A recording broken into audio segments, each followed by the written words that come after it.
Good morning, good morning, good morning, everyone. Happy Saturday. Mickey, how you doing? I can't complain. I'm good. How about yourself? I'm tired. I'm tired. Listen, I want to say good morning to every single person that is out there. If you can do me a favor, click like and share. Today will be a tribute to Councilman Eric Mays. A week ago today, Councilwoman Jerry Carter and I did a show together. And later that evening, I had to make the call to her that it was believed that Councilman Mays had been found deceased. So the last week has been a lot. So today show is about him, about the impact, some of his funny clips and different things that he's went through, and just talking about him. So put your questions in the comments, and if you can click like, share, and subscribe. Click like, share, and subscribe. And also because we do everything ourselves, we do not have a staff. So if you feel kind and generous as you are logging on, dollar sign, if you can send a cash app, $ 810 News Media Group, 810 News Media Group. We would greatly appreciate to help keep the lights on. So you can click like and share. Click like and share. So I'm trying to get my little stuff together here. Mickey, are you sharing this out?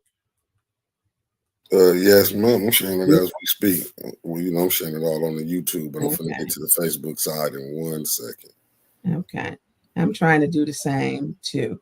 So again, like I said, click like and share.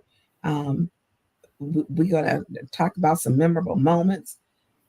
Last night, me and Councilwoman Winfrey Carter did I was supposed to do I've never done a TikTok, y'all, never. And I don't have that kind of time, but I asked Councilwoman Jerry Winfrey Carter to join me on doing my first one, and it was doing it in honor of Councilman Mays. If he can do it, Lord knows, I guess I could. And so we had someone who was doing the recording for us, and it was very emotional. Very emotional. Last time Councilman Mays was in those chambers was December. I'm sorry, when he was sitting in his seat where he could vote and address the concerns of the residents. It was December the 20th where he was removed. The last time he was in the council chambers was January the 8th and then January the 3rd. So his absence has been something that has been very difficult. And me and Jerry just needed a moment that we did it together, and making sure that we support each other. Councilman Mays had, at his passing, he knew that he could rely on, and the four of us were forward in this fight. We're fighting for what's right, fighting for, it feels like justice, and the four of us was sticking together like glue, like that. What's it? I hate to say gorilla glue because people, but trouble again. Right. But that's one of them little strongest glues it is, But it's hard because either you liked Councilman Mays, and you liked him or loved him, but at some point you dealt with him, and depending on how close you were, you would have an argument with him, and then you would make up. Because he had an argument with everybody, because that was just Councilman Mays. He's going to give his opinion, and he's going to say what he had to say. This man was a brilliant man in his mind, and half the times that, I can say it now, he would get up to walk over to, they'd be like, oh, they're having a conference over there. When he would come whispering me in Jerry's ear, let me tell y'all what he was saying. I'm getting ready to go smoke a cigarette. And they were like, oh, he's already telling them what to do. And people said he was going to go smoke. And are you going to use your time to go speak? Yeah, use your time, Jerry, you going to speak.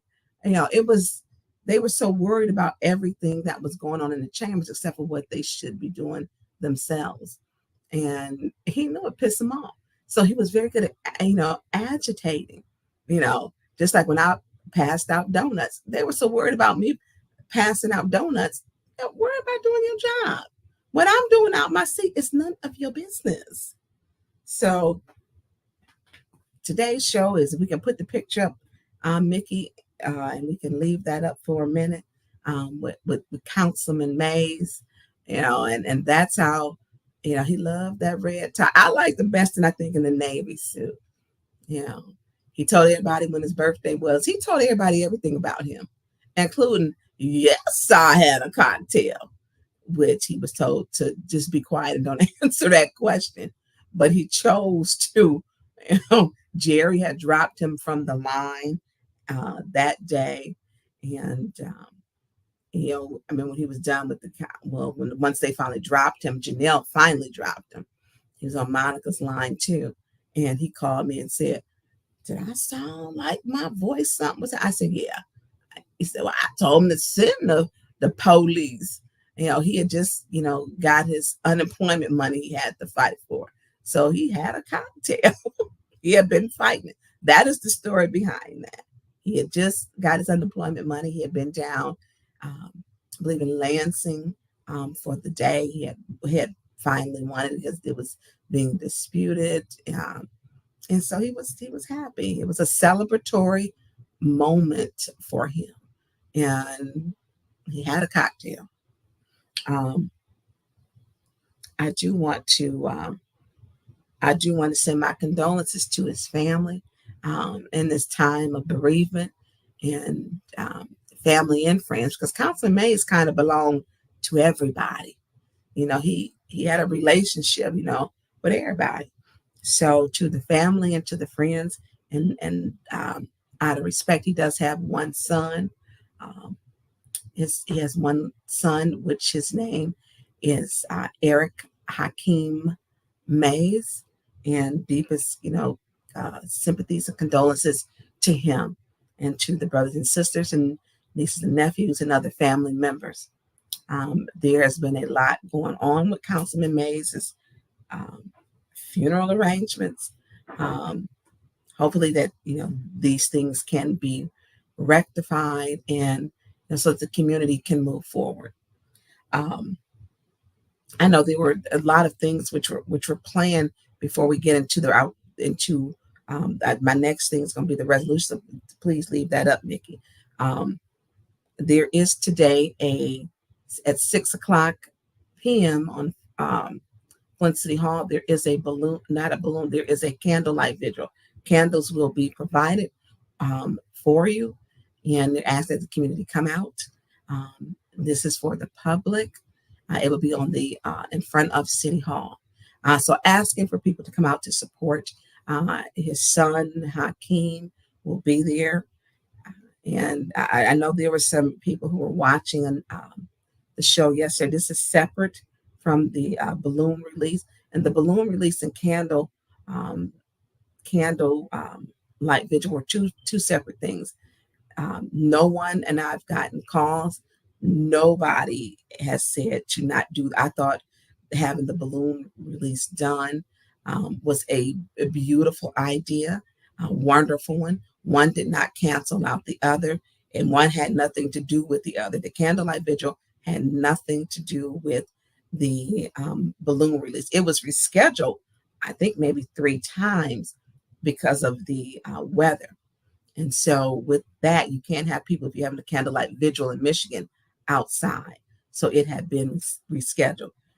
And I don't know if the balloon release was rescheduled. I was not handling that. So I hope that will be rescheduled, that we can all honor him together. And I hope I'm going to make a call later I just haven't had time to, extend it to, which Gina knows she welcome. She's family. Gina's sister, Audrey Muhammad, I hope to see them there too. There's a lot going on, and often we don't have time to make the calls to everybody. We just don't, and the candlelight vigil is for everyone. I would love to see you to come out. If you want to say something, some nice, kind remarks, I'd love to see you out.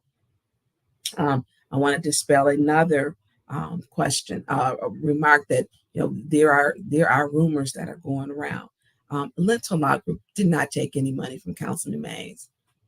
He lived on Russell Street, okay, and drove an Impala. That he was your average guy. There was nothing to take. Councilman Mays actually was he was his own attorney. He would tell him how he wanted stuff done. If there at any point, Councilman Jennifer Carter and I had thought that, we would have rectified that. We both have a very good relationship with the law group dealing with some things. One day it represented me and him with the lawsuit with the $40 million with the ARPA funds. He didn't charge us for that. We have got some things, in the community. Let me back it up. In the community, because if people aren't feeding you what you need, people will make stuff up. They're not taking money from him. They're absolutely not. It became personal with the Lentil Law Group, with how when you sit there in the council chambers, and many people out there have not, when you sit there and you see what's happening, you're like, I can't believe it. It's the same thing when they start showing up with the leadership, the Black leadership. When they came there and sat there, they were like, I can't believe this is happening. It's different when you are watching and when you're sitting there. Would you agree to that, Mickey? Yes, ma'am. It's a different vibe because you see everything. Yeah, it's terrible. Mickey, we're Mickey all in the other zone. But I do want to say this. They are not taking money. They never charged Councilman Mays. Mays was not the type of man that would let anybody take his money. I mean, that just would not happen. And if it were that way, I know people have said they've had conversations where they didn't hear the entire conversation. They did not. At this time, what we need to do is let the family do what they need to do to take care of, burial arrangements. And at this moment, they're very fluid, and they're very, very fluid. And so we just have to honor the wishes of the family as much as we can, because there's a lot of things that are going on. So we are going to let's start into the first thing. Why was he removed? December the 18th, there was a resolution put on the floor. We can put the resolution up. Give me 1 second. I'm finna put on 1 second, Tanya. Okay.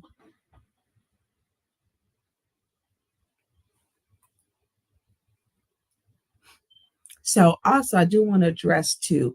I put up a video, and I know you putting one thing up. I did put up a video with Councilman Mays and Chief Green. Everything people see is not everything that happens, and it's just not. You had one of Councilman Mays' best friends.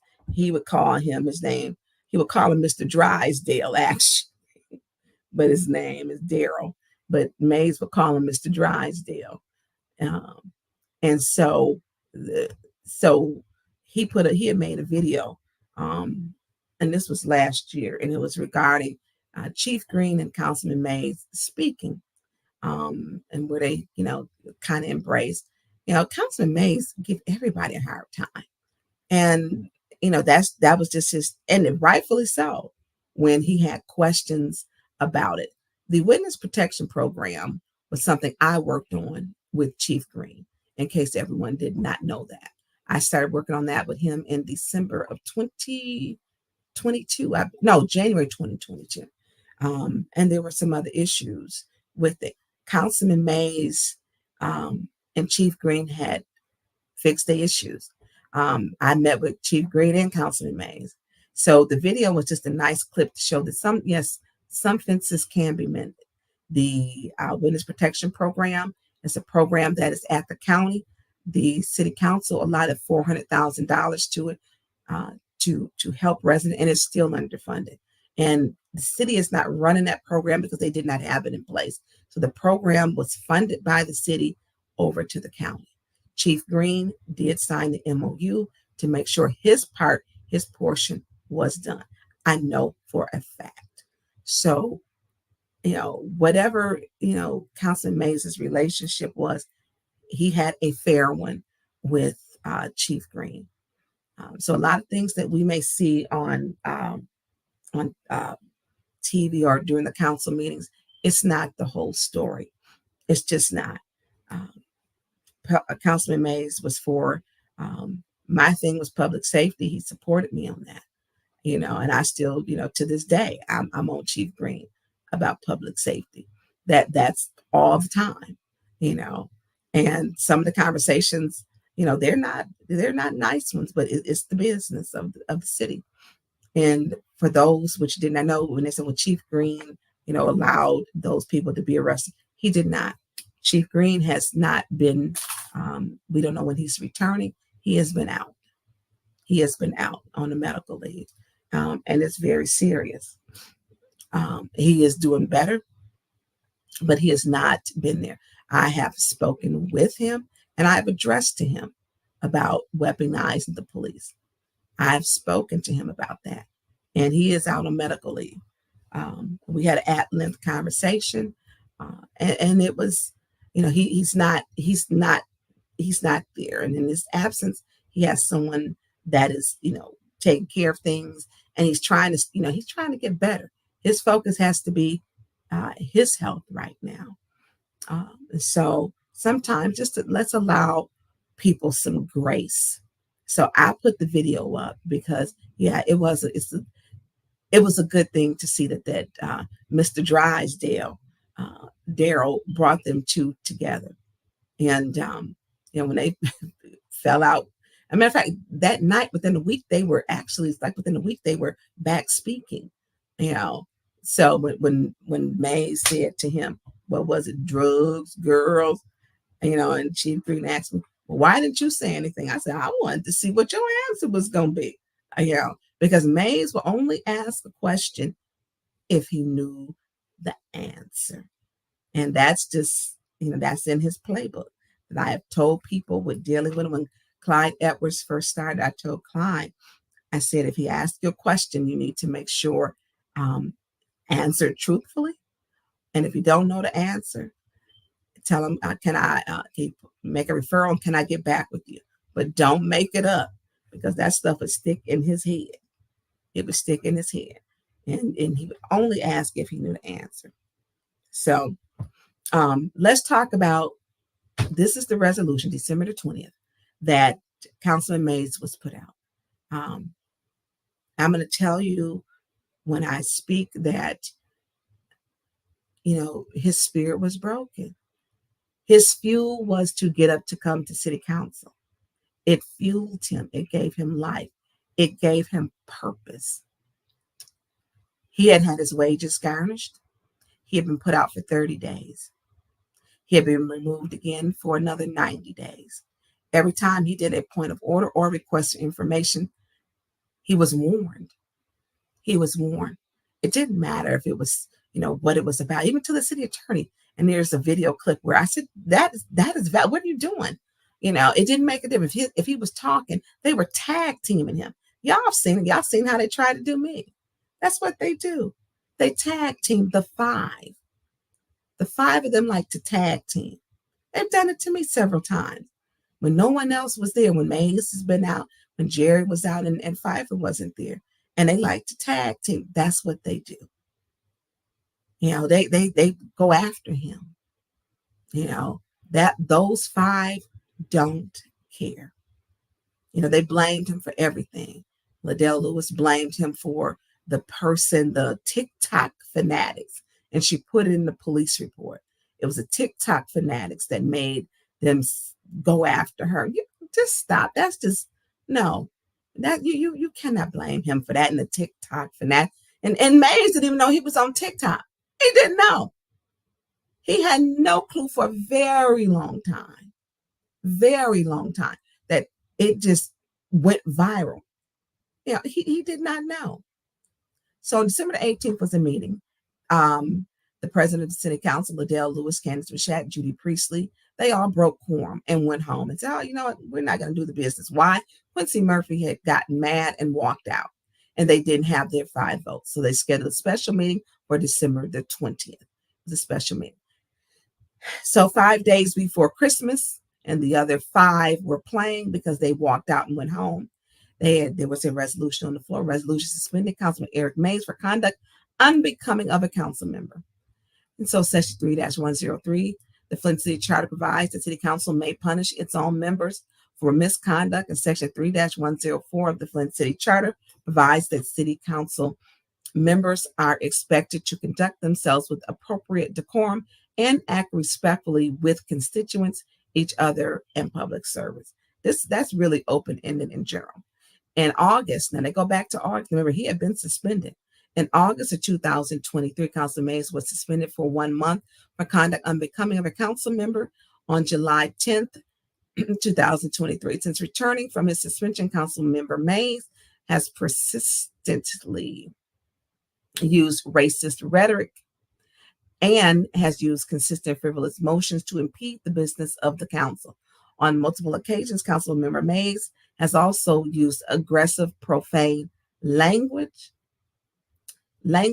towards other members of the city council, and has mocked and belittled individuals with medical conditions and disabilities. Councilmember Mays continued to refer to other members of the city council as handkerchief head Negroes.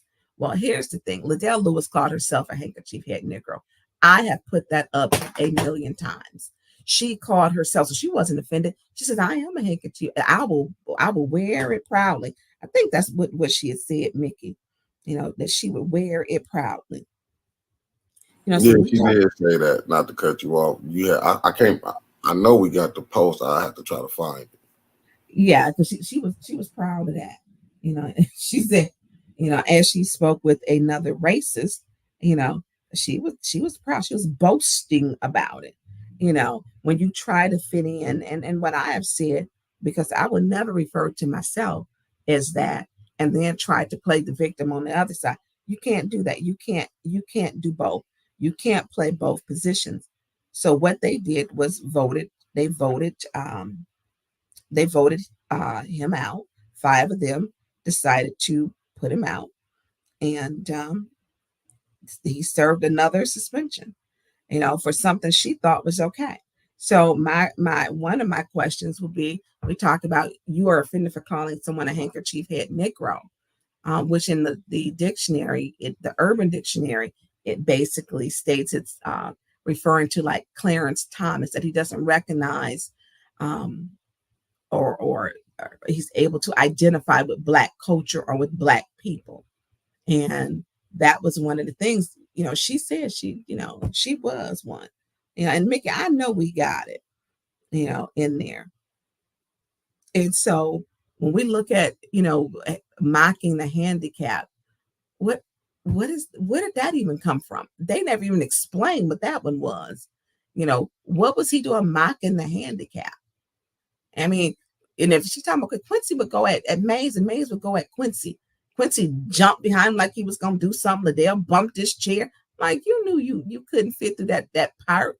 She would cuss him out underneath that mask all the time. And we could hear some of the stuff that she would be saying.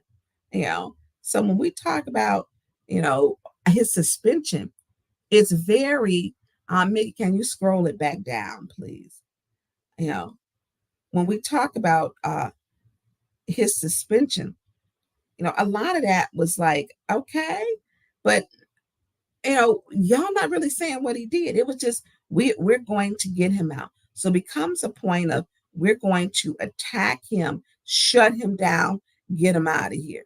They didn't want him to talk about that Liddell Lewis was the incorporator of Cyrus Park. They didn't want to talk about that Candace Mashat and Liddell Lewis were set to get ARPA funds, and we haven't given the residents not one dime. They didn't want to talk about that. They didn't want people to know that they didn't disclose it properly, that they were getting or seeking ARPA funds.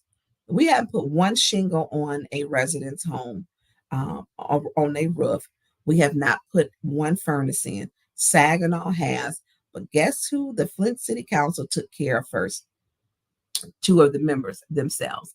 And you're here, Candace, say, well, mine has not come up yet. Well, the 300,000 one did come up in the resolution, but she is the director of the Flint Water Lab. And she didn't disclose that. Well, it was because it was when I worked the it was before I worked or was appointed to my seat. You still should disclose it. When we talk about how they move stuff around, um, it is something that is troubling. Um, and like she said to me, Liddell, oh, we gonna get our money. And she did. She got her money. Liddell Lewis voted to approve her own $50,000. She voted to approve it. Now, if we look at what those council members, the two council members in Connecticut that we talked about, who were in some serious trouble, she should also be. How do you vote to give yourself $50,000? And she says, well, can you, I'm not on that anymore. You originated. You are the originator of that. So, she needs to stop playing the little games because it is hers. So when you look at what they suspended him for, since returning from his suspension, and what is the racial rhetoric? I'm assuming is going to be the handkerchief head Negro. Well, it can't be racist rhetoric, but she identified as one. She was proud to say she was one. You can't have it both ways. And so you put him out for something you believe. And I'm gonna tell you, that day I printed it out. It wasn't that they didn't know that she called herself a handkerchief head Negro, because I printed out a copy and I sent it to everyone, and I passed it out. Mickey, I'm getting ready to send it back to you. So she put him out for something that she felt she was and she identified with. So Mickey, we can put up the handkerchief head Negro. It should be in your thing now. I just I'm gonna put it up. I'm gonna switch it out. So how do you put somebody out for something you call yourself? They did. She did. All five of them voted on it, knowing she called herself a handkerchief head Negro. So the resolution, therefore, was a lie. It was a lie. It was inaccurate. It was a lie. Flint Second Ward, Liddell Lewis. This is her. Tracy Whitney, who makes all kind of racist statements. Always. Then gaslights and makes it a racial issue. Okay, first of all, Liddell Lewis, somebody tell her she's black. She's black. And black people can't be racist. We can be prejudiced, but we can't be racist. We cannot. And somebody needs to tell her that head that she put on that body does not belong on there. With that, she got that head shot. Makes it a racial issue when it's not. Point is, she continued to break the rules by unlawfully taking the floor, then was pointing towards Worthing, saying, today isn't going to be your day. Now, here's the thing. Eva hopped up out her seat and wanted to fight me. This is who should have been removed. Eva hopped up out her seat and wanted to fight. Not once, but twice. She's hopped up out her seat to want to fight Dennis Pfeiffer. When she was pointing towards Worthing, saying, today isn't going to be your day. Totally out of order, which she put in all caps. And that could be interpreted as a threat. Then Eva stood up, which was out of order, and began going back and forth with Burns. If calling a fair game makes me a handkerchief head, I will wear it with pride. Okay, well, pride. She's prideful about it, but she called herself one. She called herself one.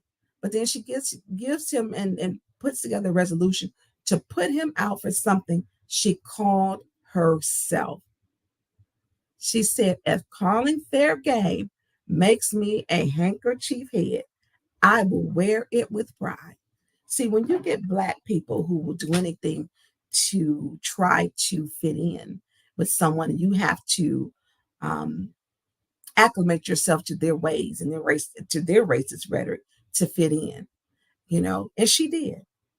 She did. She called herself a handkerchief head Negro. She called herself one. But they put on the resolution, he called her one. She called herself one. She called herself one. She obviously felt she was one. And then she put it in writing. You have to get along with them. You have to, make yourself, I'm gonna get along with this guy who's a racist. So let me defend Eva. Eva's actions were wrong. She jumped out of her seat twice. Eva has called Black people ghetto. She has said the Amen choir. She has also called me a gal and put it in writing. She actually had the audacity to quote Dr. King and then 2 weeks later call me a gal. That's the equivalent to calling Dr. King or any other Black man a boy. Okay. The stuff that they put up with and the stuff that they do, you can't believe it. It's unbelievable, but it is happening. It is happening. Juxtaposition as Ms. Burns, why Eva was out of order on social media, but wasn't warned for said out of order behavior in the chamber. When you do anything, when what they do, that group of 5 to protect each other, it's the same thing with Judy. They out here making press releases, which are ridiculous. I mean, you hated this man. If nothing, only thing I respect about Eva is she's been quiet. She's been quiet. She hasn't said too much. I haven't seen it, or no one sent it to me, about Mays' death. Judy needs to be quiet. She is just ridiculous. She needs to just not say anything. This is the same person who said, I say you people all the time. What's wrong? You people isn't racist. You people is a microaggression terms, the same as ghetto. When you clump any group of people together. I've put it up, I've showed it before. When your friends allow you to go unchecked, then that's the behavior that you have. And they need to understand what is racist and what is being prejudiced. Black people cannot be racist. They cannot be. We hold no positions of power at all. We do not as a race. We do not. Black people cannot be racist. Prejudice, yes, we can. But when y'all make racist statements, I'm gonna call you out on it. So, the big thing, she's always making racist statements. When is she gonna stop? When y'all stop being racist. I will stop when you stop being the racist. They stepping up in there with Ku Klux Klan hood on and making all kind of little remarks. Yeah, I'm gonna speak out. I'll stop calling you racist when you stop being a racist. When you stop saying you people. When you stop saying I dated a colored man and I got Black friends. When you stop calling Black women gal. When you stop calling Black people ghetto. When you stop saying the Amen choir. When we know that the Black people in our culture, we go to church and Baptist church, and the choir is important, and we praise God and we take it serious. When you sit up and try to mock my culture, I'm gonna check you. I'm gonna call you out about it. Now, the unfortunate part is we have got Black people like Candace Mashat and Liddell Lewis who are accepting of racial rhetoric, like Doug Matthews coming in the city council chambers and sicking like I'm a dog, and saying that my skin isn't Black. I'm orange. I'm pumpkin colored. And you got 2 Black women sitting up accepting that, and Quincy, and not saying a damn thing. And they want to talk about stuff that's wrong. Wouldn't even warn him. Did not put him out. Did not put him out. And then Candace went so far as to go to the ethics board and defend Doug and say, oh, I didn't know nothing about it. You know what? That was the most ridiculous thing. She spent the whole, 5 minutes defending someone who came in here and to a Black woman tried to sick like a dog. Dogs were used to control Black people. He claims he was a social worker. We talk about the civil rights. Dogs were used to track down slaves when they left the plantation. Dogs have been a threat to the Black people in the Black community. And she went and defended him. He did it in the council chambers. And they said nothing. Nothing. She's a Black woman. I never had to sell my race out to get along with anybody. It was not something I had to do. I never had to sell out my race, my integrity, or my character, or not value my morals. Not ever. And I won't do it. So when they want me to quit calling them racist, they need to start being racist. If they don't want to be called, as Councilman Mays called them, handkerchief head Negroes, don't call yourself a handkerchief head Negro. You identified with being a handkerchief head Negro. You called yourself one. And then you put it in writing. And then she was talking to another racist. You can't make this stuff up. Over here, I'm going to act like, okay, it's okay. Yep, I'm a handkerchief head Negro. And I'm going to wear it with pride. But then you get in council chambers and you want to be offended. You can't have it both ways. You just can't. So when we talk about things that have happened in those council chambers, why were they so attracted and like Councilman Mays? Because he said the stuff that many of us are not bold enough to say from his council seat. He said it, he put it out there, he wanted everybody to know. You selling out Black people? What can I call you? We all know the conversations as Black people that we have that may not be in public or won't be talked about from our elected seats on different levels and branches of government, but he did. And the public had not seen that. And like, you know what? That's what we be talking about. He just put it on the floor. People were drawn to him for that. It was his style. It was his style that people were drawn to. And people couldn't understand, those who wanted him just to be quiet. He didn't have to be quiet. I'm going to tell you why. He represented the least of these. He represented those that needed representation. He said the hood matters. The hood is still a neighborhood. He let people know that if you poor, you're Black, that you mattered. If you was on Detroit Street, Saginaw Street, if you had 2 houses on your block, if you had a blue tarp on your roof, you mattered. As he was fighting to make sure with his colleagues that care, the 4 of us, that the ARPA funds be used for the right thing. That they went to the people. Mays was bold in his speaking. He was articulate in a way that he could get his message across that people understood. He says the things that many people have regrets. He lived his life with no regrets or regrettable moments. He put it out there.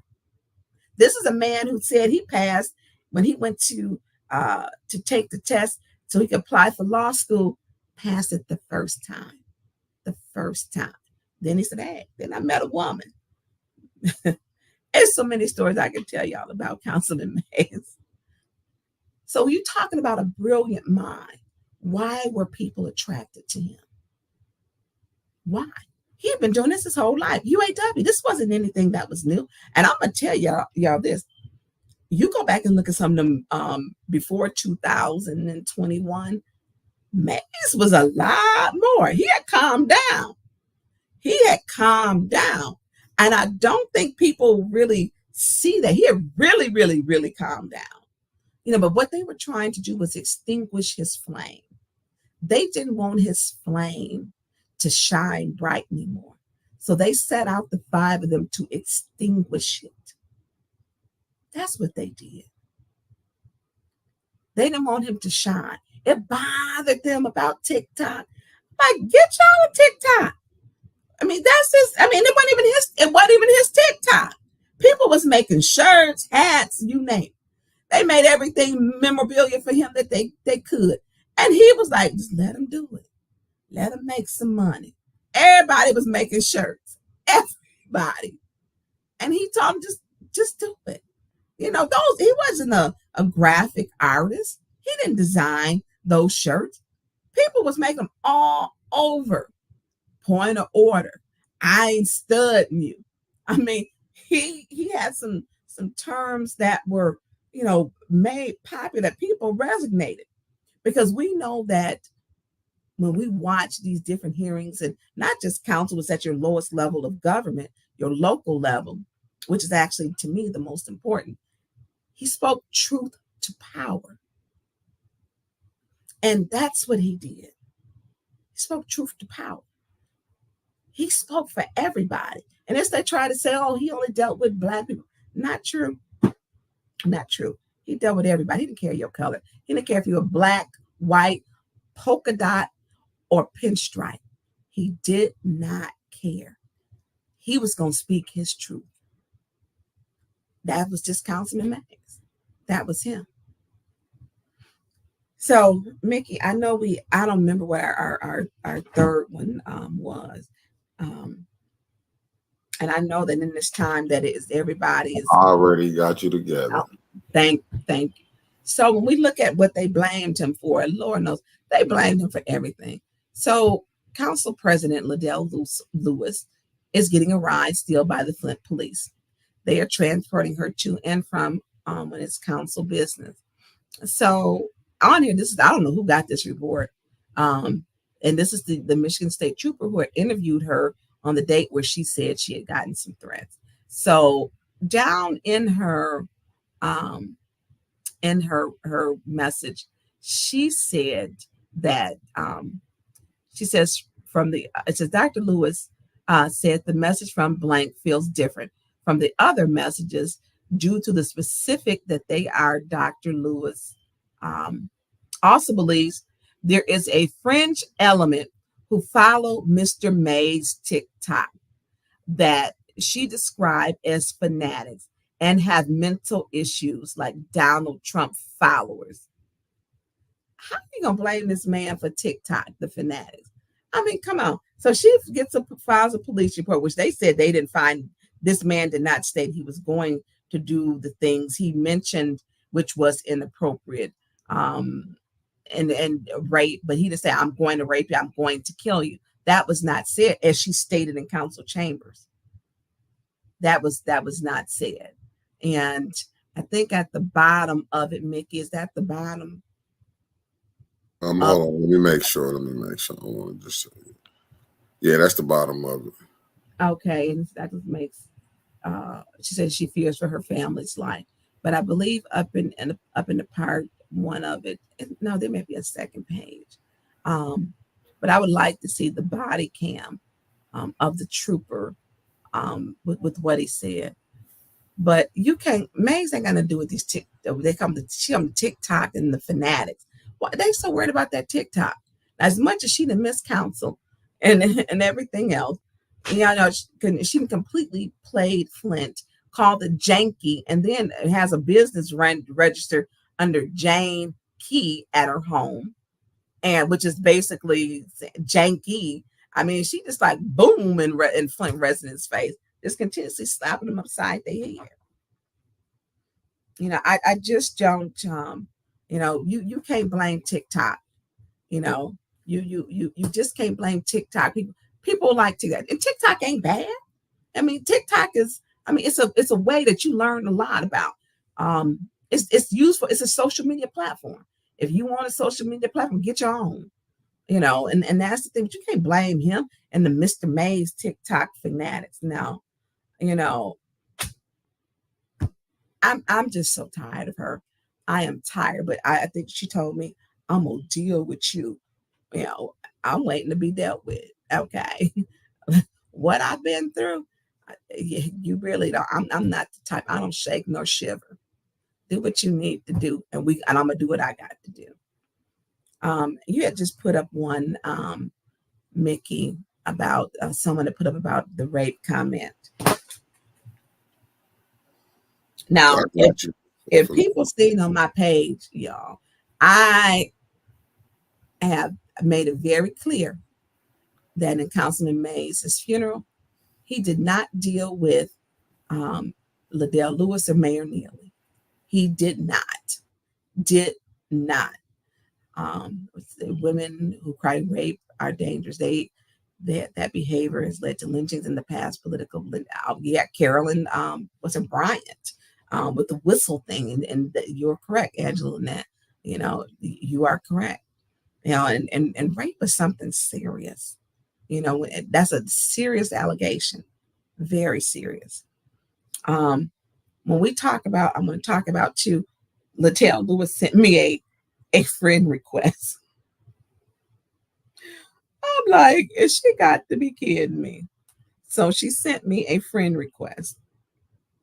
And she sent a couple of her friends who came on my page and felt bold enough to actually make comments. Two of them took them down.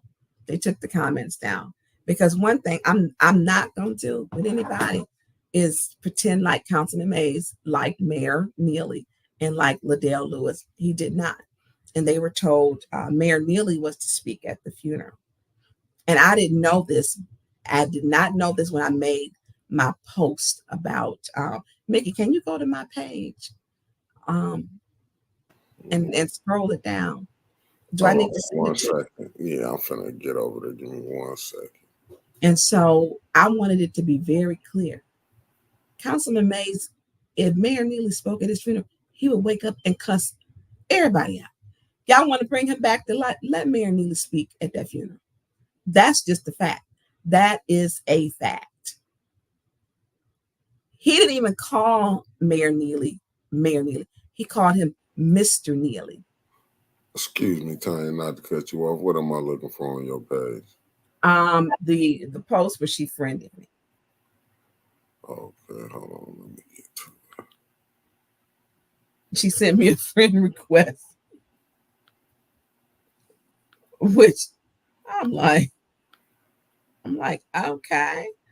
I'm like, that was interesting because what I don't do, okay.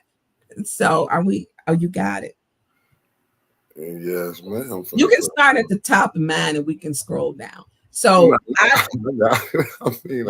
had no idea Mayor Neely was requesting. I don't even know why he would even want to speak at May's funeral. But here is my thoughts on that. I feel he wants to speak to say, you know what? My biggest problem, my biggest issue, I even won in your death. And I'm going to speak over your funeral and stand at that pulpit and read my proclamation. And can't nobody stop me. I won. I defeated you. You're dead. I'm living. And I won. And I'm speaking at your funeral. Mays couldn't stand. He wouldn't even ride the elevator with him. He wouldn't even ride with none of the five. He would not. And he took it serious because he said, they lie on me. He talked about Mayor Neely in those press releases. And so I put up there first, I don't know why she friended me. And this was a day after Mays had passed away. And so she sent me a friend request. And I put, now she know we are not about to be friends. Friend request declined. I'm like Councilman Mays. I'm not riding the elevator with you because she lied on him. I stand on that. And so some of the friends and one person came on my page and he had no business being on my page, trying to defend her. And it was a couple people clicked, like 10 people clicked and liked it, and I'm going to check them, but don't come on my page. If you don't like my page, don't come on it, and I'm not going to be apologetic about it. Why? This is my page. It's mine. It's my private page. It don't have nothing to do with my council elected seat when the name of this Tonya Burns. These are my opinions. Don't come on my page and feel comfortable to check me without me checking you back. Don't do that.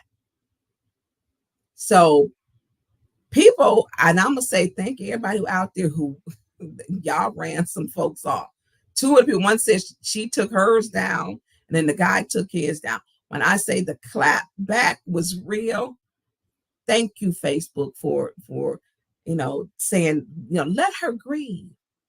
Let her grieve. This wasn't easy for me. And I don't know if people know how close me and Mays were because he cultivated a relationship with everybody. But every night I'll be on the phone. We talked every day. And so when he got sick, and I didn't, I would tell him just pray for Councilman Mays. I would go over, we would check on him, leave something at his house. And there were other people, who would go over and left balloons with the caravan at 7:45 in the morning on the Saturday. I'm like, look, y'all, I got a show. That's why we do it at 7:45. And I'm like, I be want my little minutes. And so what we did, was go over there and leave flowers. It was balloons, it was cards, it was food. Let him know that, hey, you are loved, get better. I knew something was serious when he quit taking calls. Only way to get him out the house, Dr. Pamela Pugh called me. Dr. Pamela Pugh is running for Congressman Kildy's seat. She is now the president of the Michigan, I think, Board of Education. And so Dr. Pugh, she called me. She says, Tonya, I said, what, Pam? She says, look, Mays ain't answering my calls. Mays pick up for everybody. I said, call Poochie, get her on the line. Now, Poochie is what she would call the love. Everybody called it the love of his life. And so me, Pam, and Poochie were on Dr. Pugh, and Pam is Dr. Pugh, y'all. And Poochie were on the line. And I said, we were talking. She said, Tonya, I'm really worried because he sounds, he's went through some things. She said, but he ain't taking this good. She said, I never heard him sound like this. And so she's known him for a long time. And, Poochie was, I caught my first felony with that one. Mays tell his story. So we on the phone. I said, well, Poochie, you only person can get him out the house is you. I said, you're going to have to tell him you need him. You need him to do something because he got to feel needed. He got to feel, I got to do something. I got to feel needed. And so when we got off the phone, she said, okay, I'm going to do that. And so he went, she got him out the house. She was the last person to get him out. And she took him to Telly's and she got him out the house then. And that was the last time he had gotten out the house. So when I say they broke his spirit, they broke his spirit. When you work so hard, tirelessly hard, and use everything you can to break a person. They broke his finances. Mayor Neely did. And then he wants to preach over or read a proclamation. You garnished his wages. You took life from him, Neely. How can you breathe life back into him? Why would you even want to stand over other than to gloat? You took life from him. They took his finances. They dragged him on social media. They removed him for 30 days. They removed him for 90 days. Every time he said anything that they didn't like, they was making sure he was put out of council chambers. Liddell removed Metcalf, and Taya Austin was on here. Taya Metcalf was removed because he wouldn't put out Councilman Mays. Metcalf is in one of my posts, and I think I put the post up, the last one, where he said, for 9 years, and I was booted out. Chief Green has not been there because he's been out, because he's been sick. He was put out. Metcalf defended Councilman May. He knew the rules. Liddell Lewis weaponized the police on the people. You put that blame completely with lies at Liddell Lewis, and the officer said Attorney Kim. So we need to put it where they stated. The officer had stated Attorney Kim had called, and then Liddell Lewis. You can see Liddell Lewis getting up out of her seat. So we talk about those times. Liddell Lewis weaponized the police. They removed Metcalf because he was like, look, I know the rules. They get another warning. That's not a reason. So he knew. Liddell Lewis made sure he was removed. So she targets and goes after people. That's what she does. So when we talk about my friend who was Councilman Mays, I'm going to miss him. I mean, I'm going to tell y'all this. Mays had some women who liked him. And they were friends. He'd be like, man, back in the day, she was fine. And, and now I can't do nothing but read her a book. And he stayed friends with all of them. He did. So, Mickey, let's go to some of the pictures. I want to do the one where young Mays, where I seen this picture. I'm like, Mays might have been. Second, I'm going to put it up for you. You know which one I'm talking about. when he had the hat on. Yeah, I'm like, look, Young Mays was a hottie. I'm like, look at Mays. I'm like, check him out, player.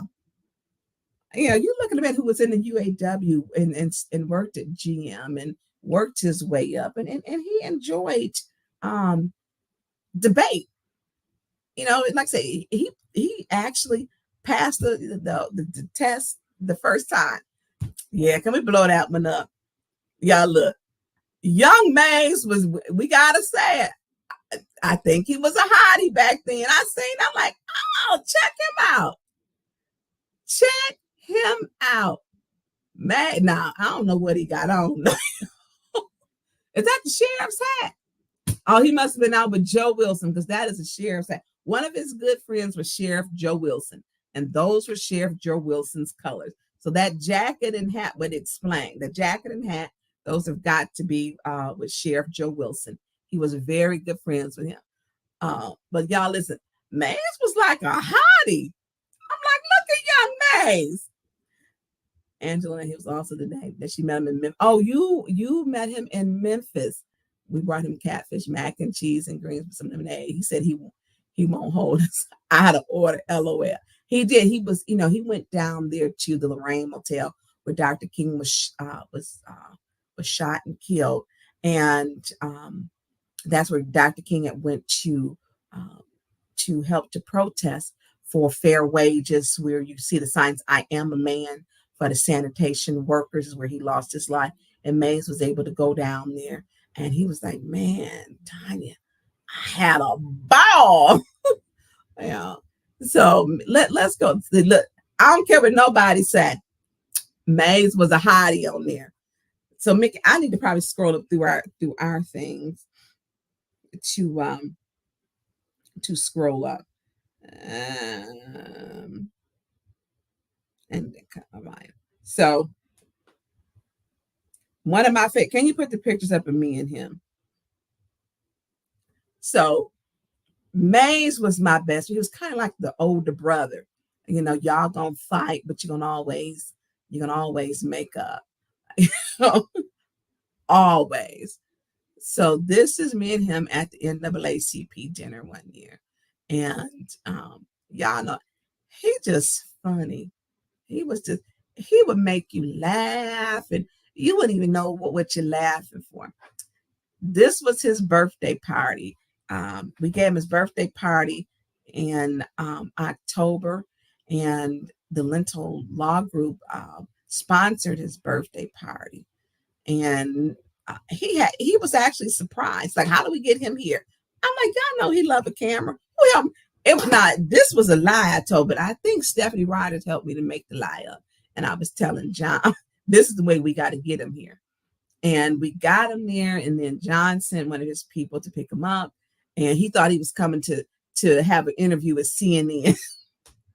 He thought he was coming. He loves the camera. He never, if it was a camera and a microphone, Mays wanted to be on it. And this was his birthday party, his 65th birthday party. His colors were black and gold. It was at the Hilton downtown, and it was a beautiful and memorable event. And he partayed. You know, he did everything he wanted to do, and then some.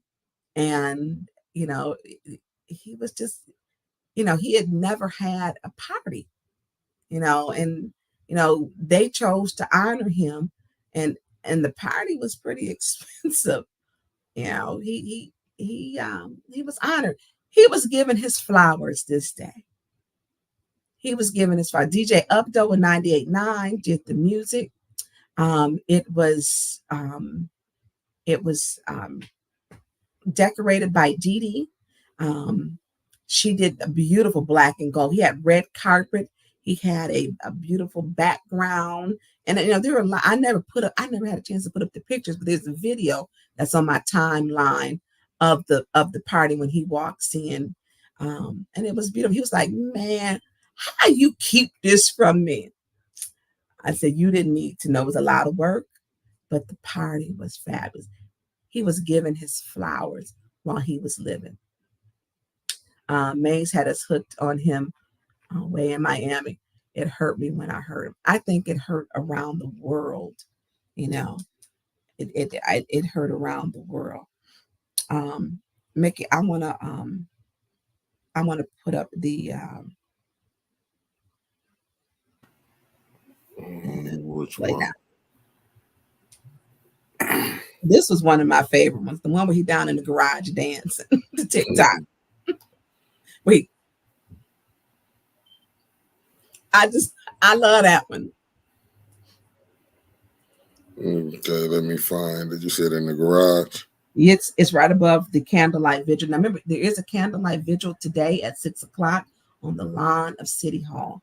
There's a candlelight vigil today, and I hope to see everyone there. So we can come together. You'll see him in the gray coat in the bottom part. It's by Shawan Shinnick. I got it. I was just looking to put it up in the right. I got you.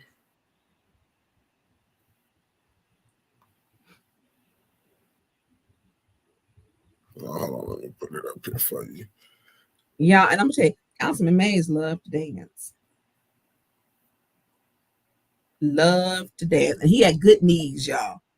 he had them good knees. Let me put it back on here. I just lost it. He would say them good knees. Said he had. Yeah, terrible. I got you 1 second. And so I don't think he ever met a party he didn't like. Not ever. Okay, now back up. I got you. Here we go. And I think he was saying Merry Christmas on here too. Yeah, that's what it was. I think it was Merry Christmas. Yeah. Hold on, here we go. Yeah, I'm gonna tell you, me, him, and Jerry spent so much time together. Y'all don't know. It was one time he was so mad at me and Jerry, he wouldn't ride the elevator with us. He was mad. And then he apologized. He's like, I know y'all still mad at me. Nah, we love you. You know that, but you can't. Let's play that one.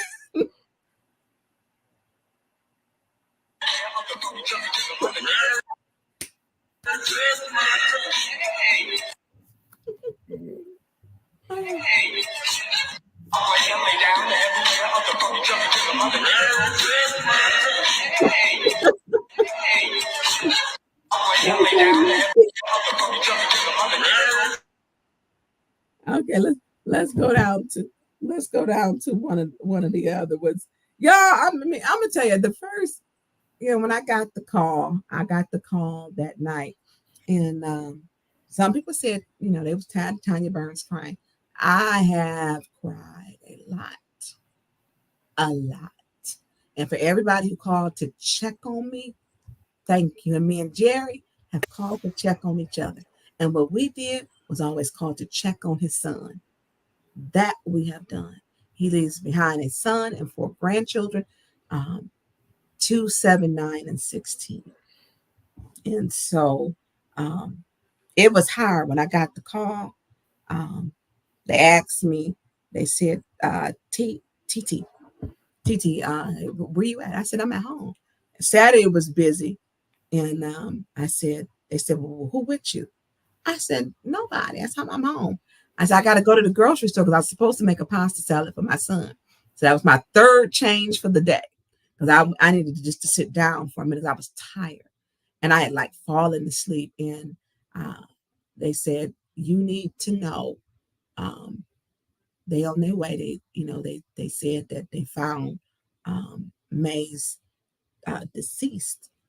And I had, when you get home and you're a woman, you at the end of your day, but I still had to go to the grocery store. I had gotten comfortable throwing a little jersey dress, and I had nodded off for a minute. I'm like, I got to go to the grocery store now. And so when I got the call, it woke me up. And I remember I got up and I went to try to, all I got, it was just fuzzy gray. and I went to find some pants to put on, and I grabbed a coat, and I just stood up like, well, who do I call, and what do I do? And I said I headed over there. The family was there, and when I saw Sherman, his brother, and Sherman said, Tonya, it's he is deceased. And so I called Jerry on the way, and Jerry was like, she was like, Burns, what's up? And she was like, she lost it. She just broke down. So she headed over there. She got there shortly after I did, and went up to the house. Some of the family members were there, and we expressed our condolences, of course. And we just stayed. We stayed until it was 2 police cars left there to watch the street, to make sure people were coming, to make sure that, people knew, so Flint police did stay there after 2 of them. And then his car was flanked with 2 police cars in the front and the back. Lights were not going, but they were there. And me, Jerry, and Carol McIntosh, they hopped in my truck, and we just sat there and cried. We just sat there and cried. We sat there when everybody else was gone, to the point I'm like, y'all do know we in the 100 block of Russell Street. Y'all do know that, don't y'all?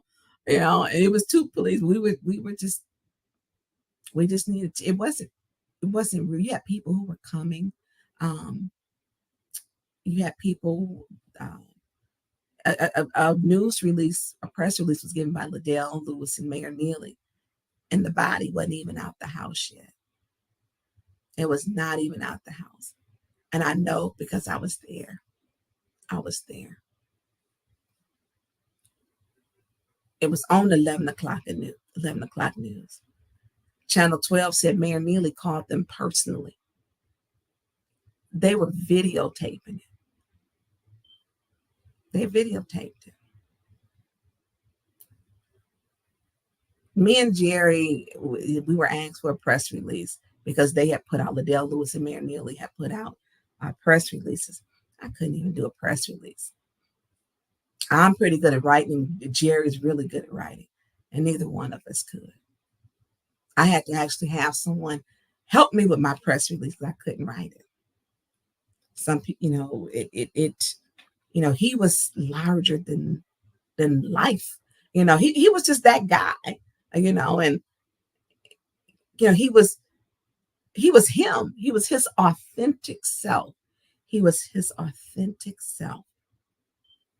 So when we leave, because Carol McIntosh, Jerry, and me were all crybabies because we were all close to him. He had relationships with people, and he would cultivate them, and the calls that have been coming in. I had one lady, she called me, and her would be on the phone with Mays, and everybody know, if you ever call Councilman Mays, he would 3-way you in with people you had no idea you would be 3-way in with. You would not know. You would not know who these people are. But we would have like a call after the call, and he'd be like, hold on, let me call Dapper, let me call. And she says, Tonya, I used to be so mad. You and Mace would have me on the phone to 2, 3, 4 o'clock in the morning, and I had to get up at 6:30 and 7. And y'all would have me, but we would be laughing. It's like he would be on TikTok and he would be singing. And I'd be like, dude, just Maze had that voice that, people like. He couldn't sing, though. He could not sing. He could not, but he loved it. He loved to sing and to dance and to be around people. He loved that. And I'm going to take the back. He did have a birthday party. Hasselbrink did give him a birthday party 2 years ago because he held the microphone the whole time and talked for himself. I think 2020, was it 2021? He did. So Are we still grieving that? Absolutely. Hardest thing was going to the council chambers and seeing his picture that was up and knowing that, I won't hear point of order from him no more. And he didn't care. He would stop everybody. He would be, if he thought I wasn't saying something the way he felt it should be said, request for information.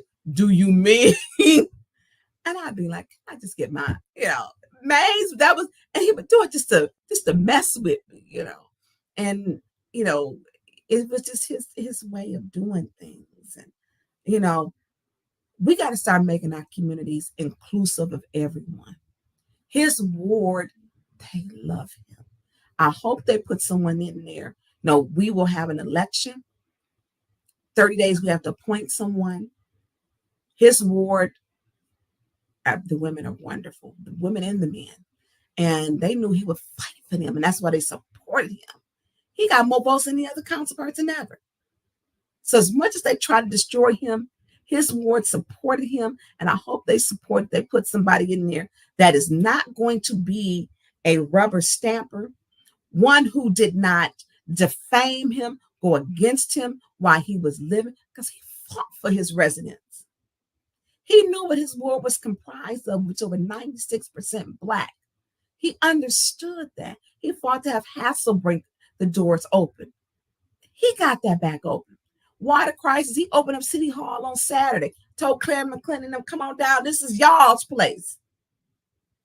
When people said, well, what did he really do? He did a lot. He did a lot. Mickey, let's go on to some of these other videos, because some of these videos, I'm telling y'all, they have made me just laugh. Now look, y'all, him right here, this picture is a whole mood. This is a whole mood. Me and Jerry would say sometimes when y'all would wear them baseball caps, we'd be like, we could tell what kind of day we gonna have by the type of cap. It was a baseball cap, one of them cowboy hats, or I call that dark winged duck hat, but how he was gonna be. This picture is a whole mood. Let's play the video. Tell you exactly, Eric Mays, meet me outside because I'm ready to whatever you. You ain't gonna get me to go there since you want to talk that, but you must want to do it. November, May. No, I just don't want elder abuse. You must want some physical altercation because you keep bringing it up. Not one time have I ever talked about any kind of physical. Okay, Mickey. I just don't want elder abuse. I'm sorry. Hell, he would come up with some stuff. Where you come up with that? I just don't want elder abuse. He was a whole entire move. Oh my goodness. Mickey, let's do another one. Oh my goodness. And listen, I appreciate everybody tuning in, put in the comments where you're from. Click like and share, And if you like to donate, I'm able to talk about Councilman Mays because we have a platform that was created. Even if you donate in $5, it's at Cash App, $810 News Media Group. Just give $5. Give $5. I'm able to use this platform to get out the message because people have donated. I've seen it. To make sure, hold on, Mickey. To make sure that we can talk and get out the real or the news or our opinions, and talk about it with the public, because this is independent. So donate, please. Click like, share, and donate. Cash App, $810 News Media Group. So this was him. Y'all, let me tell you, when he got down to, which one was it? It was this past summer. They had a marching band meet him at the airport. He was like, man, I got down there and they was playing the band at the airport. I was like, this for me? And his whole face, when it lit up. He was like, man, they treated me good. So this is him down there because, May's gonna be comfortable no matter where he go. Mickey, let's play this. I seen it. Made me want to grab that stick and run out there. Hey, look, y'all do me a favor to make me go back to Flint, Michigan feeling good. I'm going to say 1, 2, 3. Because this the businessman. So I ain't got to say too much. And when you think about what I'm going to ask you to say, think about this man here. Look, when I say 1, 2, 3, what put me viral on TikTok was point order. Y'all ready? 1, 2, 3. Point of order. You know, no matter where he went, he was going to find somebody to talk to and share. He was so happy when they showed up at the airport, and it was the whole marching band. He loved that. He loved it. Mickey, let's go to another next video. I don't even know the sequence, but I can, when they start, then I know what they are. I got you. I'm already. Oh yeah, I got you. This is a good one. Oh, him with Ricky Smiley. Now, y'all, let me tell y'all, this was for him being on Ricky's, and he would talk to Ricky Smiley. He had Ricky Smiley personal cell phone number. Him and Ricky Smiley would talk. Now, I'm gonna tell you, Mays liked to dance, and he was living his best life. Ricky Smiley treated him like a king there. I mean, he took us to the steakhouse.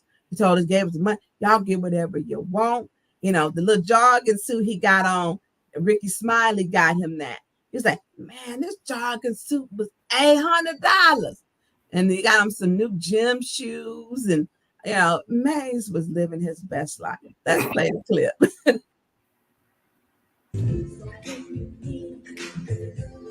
Yes, sir, the king is here. The king is here, baby. Hey!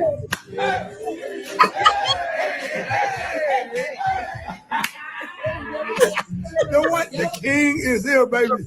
Flint, Michigan's on. Let's go. Don't know about that. Hey!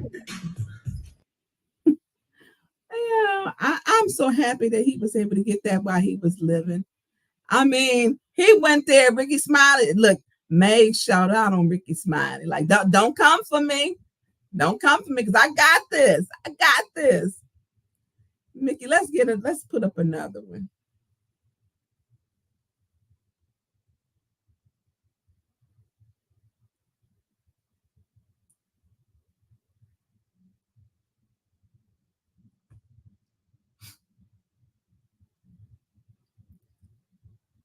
Y'all notice how he became the Dapper man. He got his suspenders on, his tie.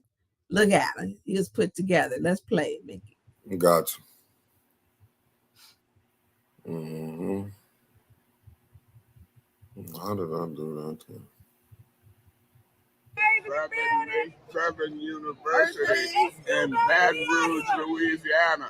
And the mascot is the Jaguar. Jaguar! So you a tiger, baby. He resonated with college students. I mean, college students loved him. And that's how he became TikTok viral. The younger generation got attached to him.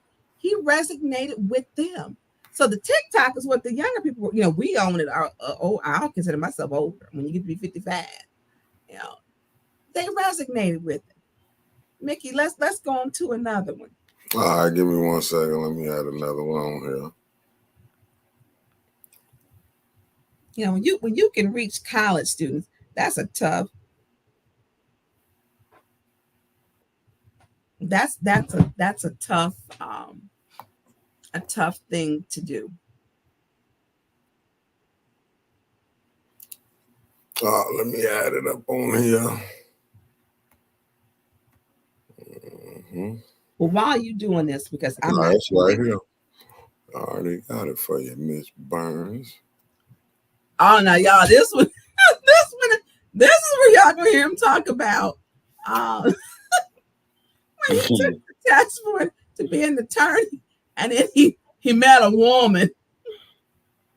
So, I'm sorry. I laughed when I pulled it up. That's how I laughed. I laughed. That's why I was like, I got it. I was laughing back here, like, yeah, I remember this one. Maggie, let's play it. My first try. I'm scheduled to go to law school, but I don't care if it's Detroit, Chicago, Los Angeles. I'm in between college and law school. I'm in the club, and I met a woman. What you laughing at? And I ain't even finished my story. I ain't even finished. Well, we know Councilman Mays never made it to law school. He passed it, but he didn't make it. He met a woman. He would call him Time Burns. I got love story. I said, them is love tragedies. Them is some tragedies. Those are not love stories. I met a woman. Well, we know how that ended up. We know. Mickey, let's. Oh, hold on, my God! This is it. I laughed. I just watched it. This is the one. This is the one. Oh Lord! Yeah. Now, this is the one we were talking about. I'm gonna set it up. That's where Jerry Winfrey Carter. He had called in. It was during COVID, and he did a virtual. It was over the telephone, and so Mays had just gotten his unemployment money that he had been in dispute over, and so he was in Lansing, and he called in on Jerry's phone. Jerry dropped him on the line. She's like, "You ain't getting on here and gonna be doing this." And then he called in on Monica's, and then Kate Field was like, "Mr. Mays, are you inebriated?" And Janelle ended up dropping him from the line. He calls me and asks me, he said, and I was not on council then. You know, my relationship with Mays was years before council, years and years before council. And he said, Tonya Burns, did I sound like something was wrong? I said, yeah, you sounded like something was wrong. I told him to send them down and to take the state police to take a breathalyzer. I ain't had but a little small drink. I said, what you had? You know, one of them little small bottles because we was celebrating. But I just had a sip. So Bria, which was Bria Celeste, I think she's now in Memphis, Tennessee now, covering the news. Bria went to interview him. Now, I told him specifically before he got this interview, don't answer nothing. Don't, and this is what I don't say anything. Don't say, hey, I had a cocktail. You know, just say, hey, I was there. I was celebrating. Show him what he ended up doing, Mickey. Yes, I had a cocktail. Were you on what level were you then? I don't think I was drunk, but I don't hardly drink, so who knows what a little cocktail might do. So I had briefed him, do not. And what are you going to do? Like, yes, I had a cocktail. I said, what was it? I told you. Mays was going to do. Mays would tell on himself. He did not care. He did not play that one. Oh, let me go back and play that one all over. Let me go back.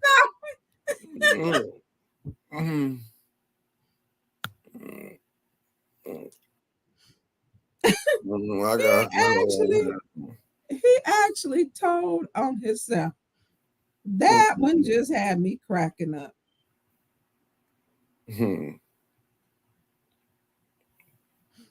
Oh my goodness. Okay. I had a cocktail. Were you on what level were you then? I don't think I was drunk, but I don't hardly drink, so who knows what a little cocktail might do. Were you at all drinking? I like the seriousness that was on his face when he was responding to it. You know, like when he told y'all. He would tell on himself. He did not care. He would tell all his business. He didn't care. You know, he was his authentic self. His authentic self. He didn't care. Especially when he told y'all, what y'all laughing about?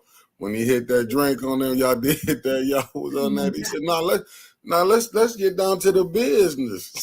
Mickey, when he did that, it was 4 of us: Arthur Woodson, Jerry Winfrey Carter, Mays, and myself. And we were in like the Zoom with the square boxes. I don't remember what we was talking. It was crime, I think I was talking about, in public safety. Next thing I know, I'm talking and I'm looking, you looking at the screen when you're in the Zoom thing. And I see him go. And I'm like, and then you hear him lighting a cigarette. It's like I'm done.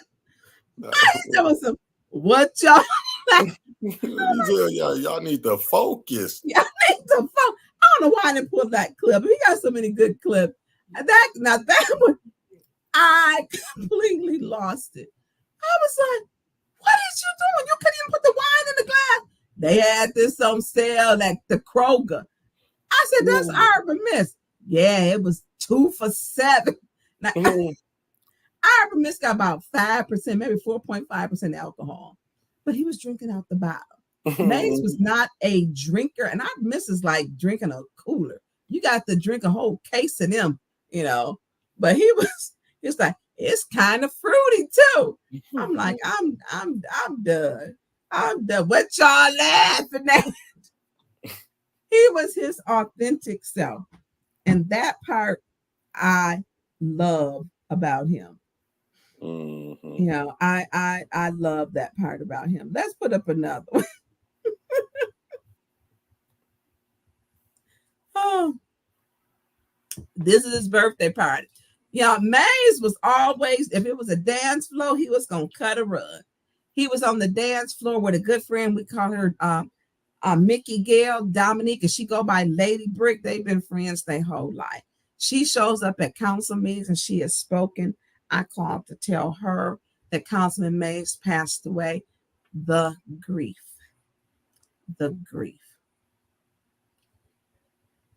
You don't making them calls to some of these, to the people.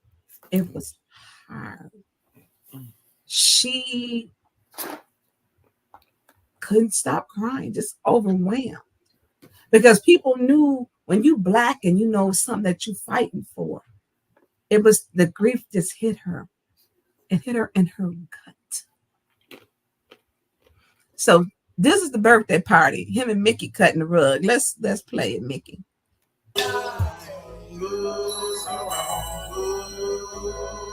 See you at the crossroads, so you won't be lonely. So you won't be lonely. So you won't be lonely. So you won't be lonely. See you at the crossroads, so you won't be lonely. Listen, I don't know what they was doing.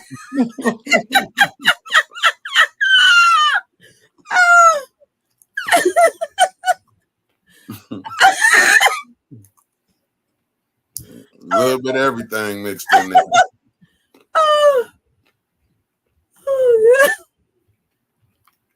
They were such good friends, and she supported him at council throughout his whole. What was they doing?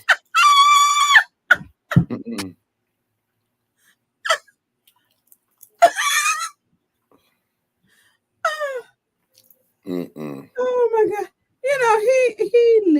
He lived life. He really, really did. I mean, oh yeah. What was Mickey Gale? If you on here, what was y'all doing? They was doing the robot. They was looking like they got shock therapy. What was they doing? Oh, they was having a good time. That was at Mays' surprise party at the Hilton. Mickey, let's put up another one.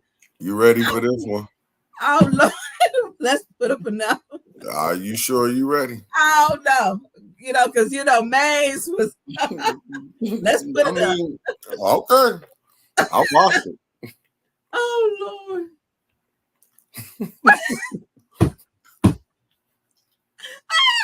I want the y'all look. That's RL. Mace comes and he's sitting in the audience. He dressed in red and white. Look. Everybody, now let me tell you, RL, Mace looked out for RL. He made sure he got RL where he needed to go.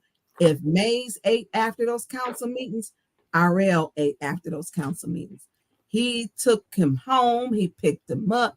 He looked out. He was able to calm RL because RL, if he would get out of hand, he'd be like, RL. Oh, okay, Councilman May. Okay. I gotta be cool. And it has not been the same with that energy where he can't look over to calm himself. But Mays was a calming, believe it or not, it was a calming, consistent thing that he could focus on to calm himself. And RL stated it hasn't hit him yet. Deacon AC Dumas, I had called him because I didn't know if RL had knew him. People had been by it. We had sent people by his home, and we didn't know if RL had knew. RL was very protective of Councilman Mays, very protective. And I had called Deacon Dumas because he goes to his church. RL does not miss church. He goes to church every Sunday. He goes every Sunday. He goes to Deacon Dumas's church. And so I called him. He went over there and he found him when he was at the store. He said, well, I need to get a ride. He had just bought some groceries. He said, well, get in. I'm going to take you home. And so once he got home, he got to the driveway. And we on the phone, I did tell him that Councilman Mays has passed away. And so we wanted to make sure he was okay. I don't know if he's ever okay. I don't know how it's going to affect him. We took him out to dinner. Me and John and it was Jerry, Beverly, and her husband. We all went out to dinner, and I asked for a glass of Merlot. He was like, "I like a glass of Merlot." I'm like, "When you start drinking red wine, y'all?" He was in that restaurant talking about wasn't nothing but white people in there, and we was that lucky. And number white folk, ain't no darkies in here. But he enjoyed it. So I want me a big steak. RL is he's going to miss Councilman. It has not hit him yet. And I just hope that because he's constantly being, told he does have some issues, and we need to make sure we make accommodations for him. And he may be, his normal has just been a little bit off lately, but since Councilman Mays hasn't been there. But if you see, let's play it, because look at, I want y'all check out Mays and his red suit. Mr. Mitchell, in the town hall, right? We're asking you to be germane to the subject. Oh, my name. Read my name. No, it's germane to the subject. Jermaine, what that mean, sir? Relate your comments to the subject of 180567. That's about the budget committee, ain't it? Come here, break it down. Come here, speak in plain English, man. Come on. There's a public hearing for ordinance number 180567, ordinance to amend chapter 18, section 18.4.1, the housing facilities of certain persons, the code of the city of Flint, by adding subsection Communities First, Inc. Hey, I'm the citizen of Flint, man. I'm speaking on the situation now. If you allow me to, with your riffraff self. Now listen, and before the year go out, Miss Wilcox is doing what you people should have done, and Miss the East Side Council lady out talking about get the mayor, and she ain't here in the mayor at 501, like she can't do business in government ops and all. Thank you, Mr. Mitchell. Yeah, thank you for letting me address you a little bit up here. Thank you. Is there any other speakers? Notice all the president is absent. Okay. It says President Mays. Y'all listen. Mays was dressed in this red suit, his Santa hat. He was about the holidays. He said, with some sunglasses on in December. He had his red suit on with his red and white Santa hat with some sunglasses. Oh, we will forever have great memories of Councilman Mays. We will forever and ever have great memories of him. Please tell me you ain't ready for another one. Because I'm watching them back here before I put them up. You see why I picked some of them? Yeah. Is you ready for this one? I'm ready. You sure? I'm sure. Okay. Here we go.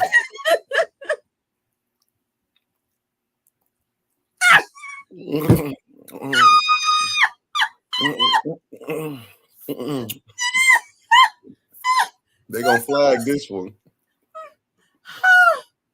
I think this is the Eric Mason's one. Man, this right.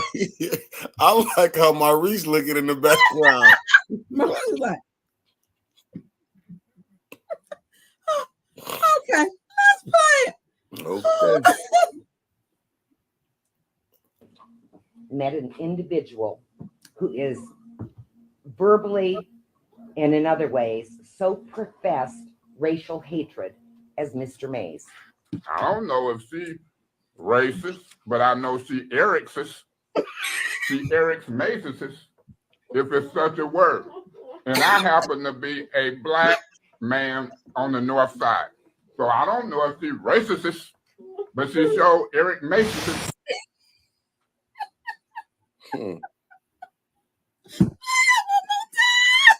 Oh, man, I got kicked out of it. You got kicked out. Yeah, it kicked me out. I'm going back. It kicked me out, but yeah, that was rough. I don't really know. Mm-hmm. I don't know if she Eric's. He making up, just making up stuff. Yeah. That one had me hollering back here. Listen, that one might be the best one because that, like, where you come up with this stuff from? Where do you come up with it? Yeah. That one was the best. You can't get back into it. No, I'm right here. I'm not good. Let's play it one more time. In my life, met an individual who is verbally and in other ways so professed racial hatred as Mr. Mays. I don't know if she racist, but I know she Eric's. She Eric's Mason's, if it's such a word. And I happen to be a black man on the north side. So I don't know if she racist, but she showed Eric Mason's. I have Everybody know he was always telling everybody, I'm a black man on the north side of town. He said that all the time. His ward is 96% black. He represented a black section of town. That was a fact. That is just a fact. Now, I don't know if she Eric's. What was funny though, I liked how Maurice giggled when she thought she really got off. He laughed when she was saying it. I liked how he laughed. Man, Eric went to work. I mean, how he come up with that stuff? And they wonder why he's ticked. And these aren't fanatics. He just says the stuff people are thinking. He says the stuff other people wish they had a platform to speak. And that elected officials don't. He used his platform the way he saw fit. And if they didn't like it, his ward kept voting him in. His ward loved their councilman, you know, and when you talk about, people would say, some of them, you know, his ward needs to, you know, he worked hard for his ward and his ward appreciated him. Did everybody in this ward like him? No. That's like saying everybody liked President Biden or President Trump. No. Mays was overwhelmingly loved, and there's a big difference. There's a big difference. So, Mickey, let's Let's get another one. I got you. I already got it. Oh, that one might be the number one. Mm-hmm. But I still think my favorite is the one where he's dancing in the garage. I'm like, why is he in the garage dancing? Right. Okay. This was the original sit down strike. This is he was protesting. Listen, they had broke quorum, started the meeting back. They started the meeting back, breaking quorum and starting the meeting back is what they consistently do. They did it at the last meeting that we had. They broke quorum. And me and Jerry had gotten up out of our seat. They resumed it. They just, we don't follow the rules. We break the law, we break the charter, we break it all. And they did. This is when he protested. This was December, I believe, the 18th. So can you play that one? Mm-hmm. During an official council meeting, you must vote. And if someone objects to the recess, you have to do a roll call vote. So, I will not be supporting the chair in this appeal because that was an illegal recess, and this meeting right now is illegal. Thank you. All right, thank you, Ms. Winfrey Carter. Anyone else like to speak on this appeal? Or Councilwoman Michelle? No? All right. So a yes vote will overturn the ruling of the chair, and a no vote. Yeah, he's still protesting. You can take it down. Listen, the sit down, you can take it down. The sit down strike was done in the city of Flint, Michigan, where the workers refused to leave the factories, and it was a sit down strike. And they stayed there until they got fair wages and with the union. And it's the original place, the sit down strike. There is a memorial that is set up in the city of Flint. And Councilman Mays was a UAW man. He was a union man. He worked for union people. He respected Flint union workers. He wanted them to get a fair wage and fair pay. He understood union. And he was a union man. He did the original sit down strike. I said, Lord have mercy, this man is down here. And he doing a sit down strike, literally a sit down strike in the middle of the floor to let everybody know I am protesting. And he did it. Mays he took extraordinary measures for extraordinary times. They were doing extraordinary things, and he felt it was necessary to take extraordinary measures because these were extraordinary times. Mickey, let's put up another one. That man just, and this is why people liked him, because he stood up. He stood up. He didn't sit silent. He couldn't be bought. Now check, here's somebody, Councilman Mays, that he didn't went over to somebody's house. Check him out. Now he in this blue. This is when he wore this, I was like, check out Sporty Mays. Look at Sporty Mays in the Navy. Sporty Mays. Let's play this with Mickey.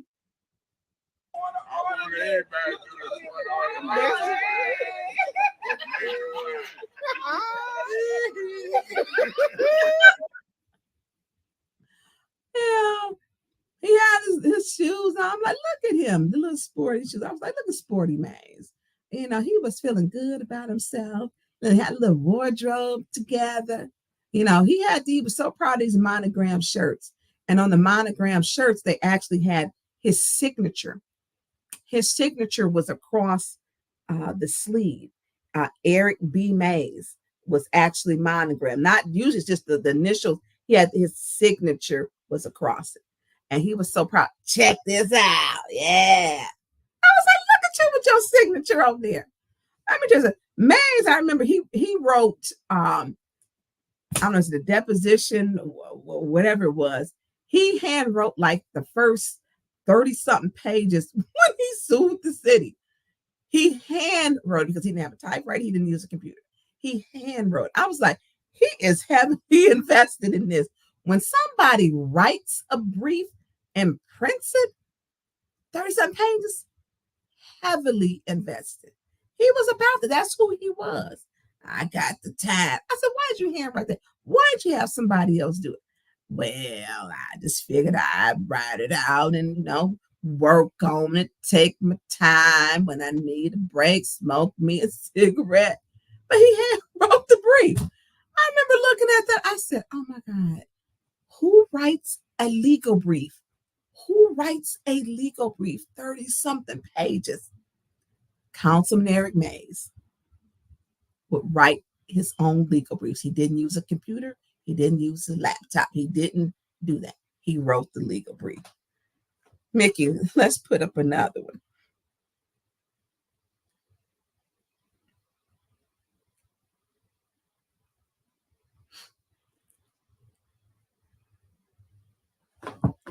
Oh, this was a good one. Well, y'all know that First Lady President President Obama's wife, Michelle Obama, she was famous for saying, when they go low, we go high. When they go low, we go high. Councilman Mays said, let's play the video, Mickey. Low, I go lower. And so far it done worked. And I'll be 64 in September. If you want to play with a child or want to play game, go to Toys R Us. I'm not the one. Thank you. Is there any other discussion? Do that one more time, please. When they go low, I go lower. And so far it done worked. And I'll be 64 in September. If you want to play with a child or want to play game, go to Toys R Us. I'm not the one. Thank you. Is there any other discussion? When they go low, I go lower. Councilman Mays did not care. And I ain't nothing about going no high. They go low, I go lower. Ain't taking no high roll. I'm gonna meet you where you at. That's how I am. He goes lower. Oh, this man, some of his little phrases. They go low, I go lower. And what did he tell him? If you want to play with a kid or play, you better go to Toys R Us. I'm not a kid. No, not to cut you off. No, when he said, no, so far it worked. When he said, I'll go low and so far it doesn't work, I was like, yeah, he in it. He had no regrets. None. Mickey, what do we have another one?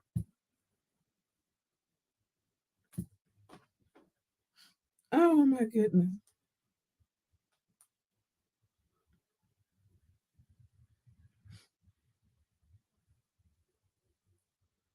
Oh my God. This one I want to save for last. Is it any other? I'll go right past this one. Hold on. Let me go back. I'll do this one last for that one. That one, with Missy Sharp. Mays had people come to, we had a couple from Cincinnati came to visit City Council, and it was their wedding anniversary. We had Lumi and his wife came from, I think, Pompano, from Florida. They was going to Michigan for their son to look at Michigan State, and him and his wife came.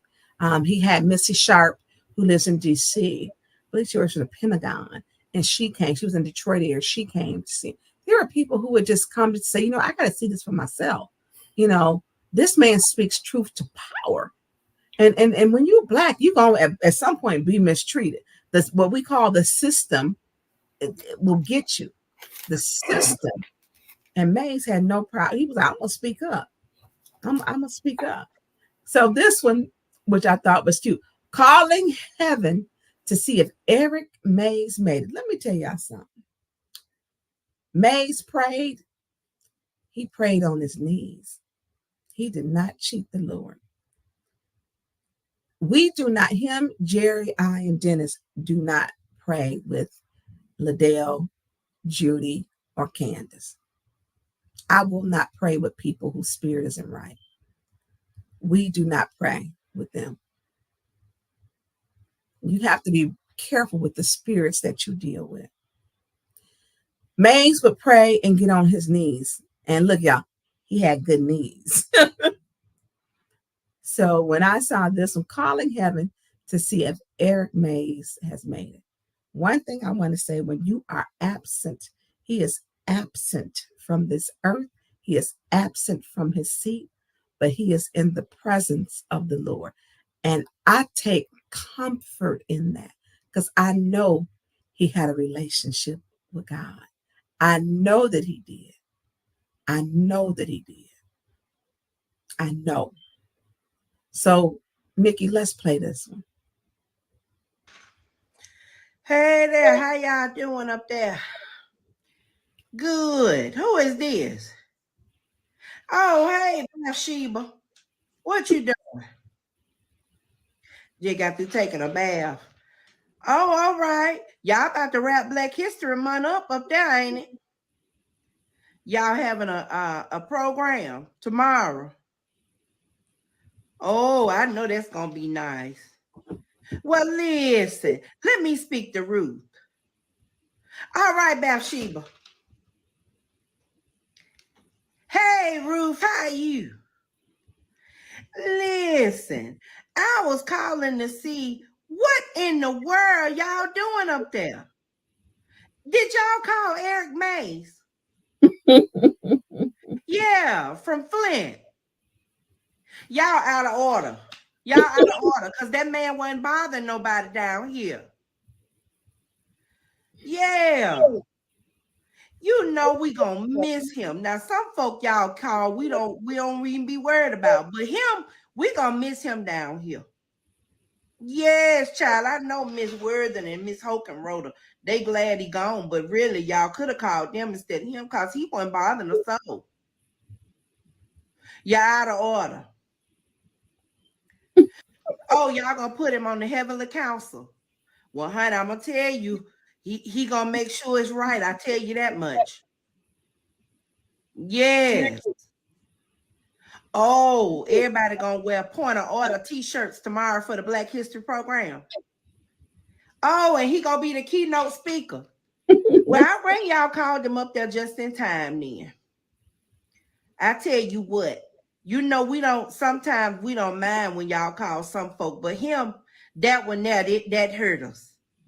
Well, listen, let him know the delegation down here, we love him and we sure enough gonna miss him. But I know he gonna keep y'all in order up there. Yes.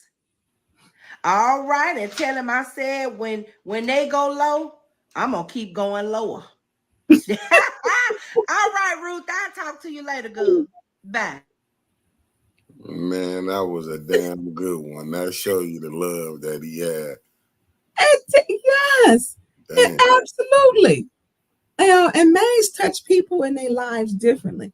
Mickey, I think I just sent you one. You know, people talked about, you know, he got Hasselbrink opened back up. And so there's supposed to be a petition for Hasselbrink to be opened back up. I don't know who's leading that petition. I don't know. And there's a lot going on. I did get something where Rich Jones asked, why don't I mention his stuff on the show? Which I don't have everybody's stuff. I'm doing people, it's things people don't even understand what I'm doing, you know, and I'm busy. If I don't miss your program or whatever it is, you know, it is not intentionally charged to my mind, not to my heart. I don't even have his program, but Mickey, let's play this one. Hasselbrink was closed as a senior citizen center. It's the busiest center that we have in Flint. They have shots. You can get wellness care. They have lunch. They have exercise programs. You get your taxes done there. You can rent the hall out. I mean, there are so many scenes. They have card tournaments, and it's busy. So I don't even know who's doing the rename the Hasselbrink Center. I don't know whose this one is. I don't know who 810 is. I don't. They do some good graphics. I share whoever's TikToks. that I may find. Can we play this one, please? Please sign the petition to honor Councilman Mays. So when you hear my heart go, please don't worry about me. Just another soldier, hey, and I'm on my way home. So when you hear my home going all right now, please don't worry about me. When you hear my home, please don't worry about me. Please sign. Okay, that was, you know, people ask who was the person who sung that, who started to sing that song in council chambers. It was Tia. And I'm going to tell y'all who Tia is. Because y'all going to remember this. Now, y'all ready? Tia is a first floor resident. Tia and Mays was cool. That's just a profound respect that she has. Tia is the one who came to city council and got everybody together. She's the one who came to the party when we were in the dome. And she said, she called Liddell ludicrous. She said, you know, she's ludicrous with her behavior. She called Quincy's jumping all over the place. She had something to say to Judy. That's who Tia is. And that's when Tia started to sing in those council chambers. Tia has a beautiful voice. I didn't know that. Even though I talk with Tia, I never knew that. And so they were like, who was that voice? Who was that? Who was singing at first? And I said, what am I doing with Tia? And I called. I said, Tia. She says, hey. I said, you can sing, not sing. You can sing? Well, yeah, I sing. I said, I didn't know. Your voice is beautiful. So Tia's voice will just make y'all want to cut it. So, Mickey, what you got? Ready? I'm ready. I was just already setting it up, you know. I'm ready. Together. I already got it together. You know, you ready for this one? I'm ready. Oh, you know, I don't know. You know, I am. So this was, we went to Whitehorse, and that was our place. After meetings, we would always go to Whitehorse. Whitehorse, everybody know Mays. And we went to talk about some things. Because Mays has got some business that is unfinished that needs to be taken care of. And I was with Lintel Law Group and some of the people that were there. So Mays has got some things that he's got to tie up. And so we went to, you know, we would all go to Whitehorse, you know, after a meeting and just do our thing. But yeah, go ahead and yeah, I want people to see that he was loved. And people don't know what an olive burger is. And I got it with Swiss cheese, and it has olives on it. That was his favorite burger. His favorite burger, so the olive burger. You eating that in honor and memory of Councilman Derek Mays. Bishop, what you eating? For some crazy reason, I ordered the same burger. So it's in his honor. Because. Have you ever had an olive burger? No. Because the people here at the restaurant has come in one by one, extending their condolences and saying how much they loved and missed it. So I'm glad to have this burger. So did you ever wait on Councilman Mays before? I did like a long time ago. And I made him say the oh yeah, because he sounds like the Kool-Aid man. That's what I'm talking about. So I always make him go, oh yeah. And yeah, but I haven't seen him since. Yeah. But it had to been like 5-6 years ago. He's been coming here a long time. Yeah, I know he's always coming here. I've never seen him. I don't know how, but yeah, so that's my cute little brother. Oh, remember one day they came in here, we didn't have any food because it was late. He closed the kitchen and he had potato chips and dip and bread and butter. We were here. We were here that night. Yeah. And bread and butter. Yeah, you know, I didn't charge him for that because it wasn't anything. And he still tipped the staff. He would come in with us and he would say, I got dinner with my lottery winnings. And he would go play Keno, come back with $300-400 and pay for everybody. He's very memorable. Yeah. I like watching him on TikTok. Wow. Really, John? How in the world can you have people like this in an establishment, a restaurant, that he would come, that have all these memories and great things to say about a man, and you don't want to share this with the world, with the people he served? He said he was not prejudiced in any manner, even as far as the places he ate and the things he liked. He shared the love with everybody. And they loved him. And they said he was a big tipper. And he was a big winner. I can tell that just from the man showing extending his condolences and how soft and sad he seemed to be in saying so.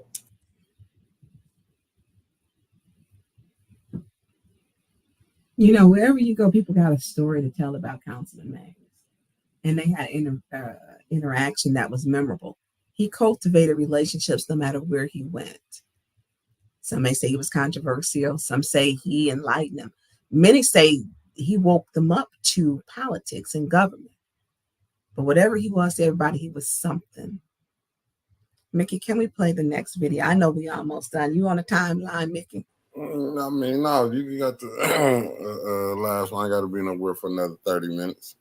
Okay, listen, because you know I be hearing our shows be going on for all day. No, it ain't me. Well, you only got one. I think we played this one right here. Oh, we already played this one. Hold up.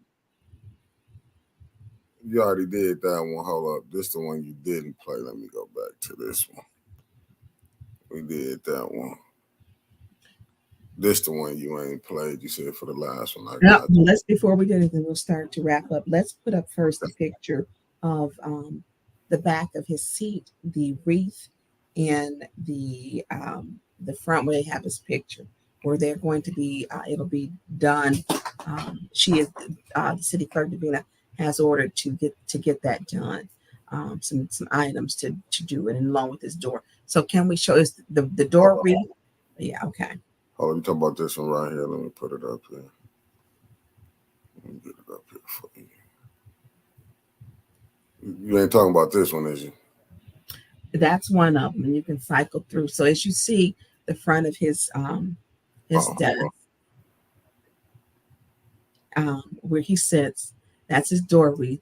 Is adorned with Khadijah, who works in HR, made that, and she made a door wreath and put his picture in it. She works at City Hall, and she was at his birthday party too.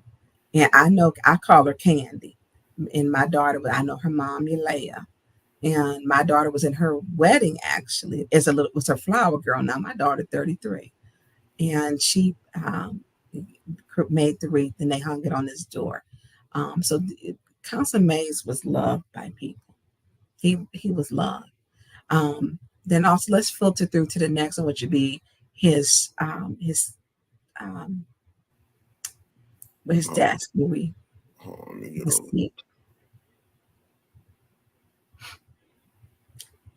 This way. Let's do the front first. Yeah.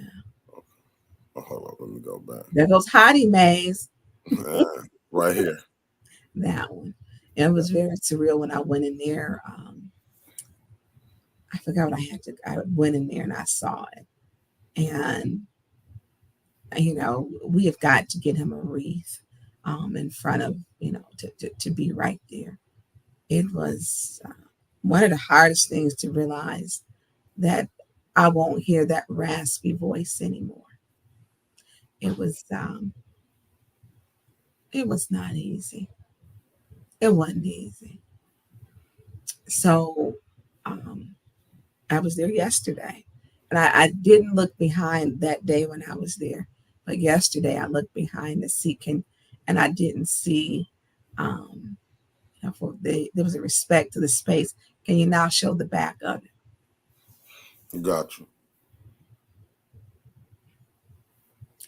You can see where Councilman Mays' seat has been corded off. That in his absence, that there is respect given to his seat where he once sat. It was, I didn't see that when I went, when I was in there earlier the week. I saw that yesterday. You know,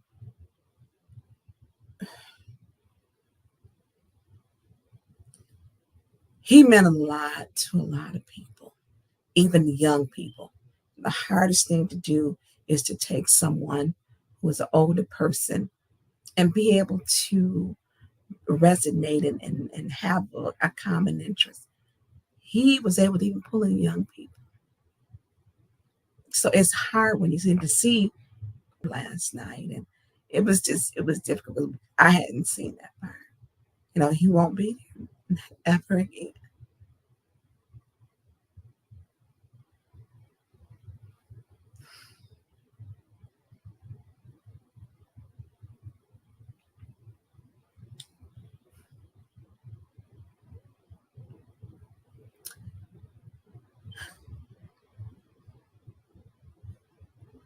I actually sat down and didn't get Kleenex before I sat down. Mickey, can you black my screen for a minute, please? Yes, ma'am. Oh, hold up. I got you. There you go. Thank you. It ain't blacked out. No, they can't see you though. Okay. Yeah, they can't see you.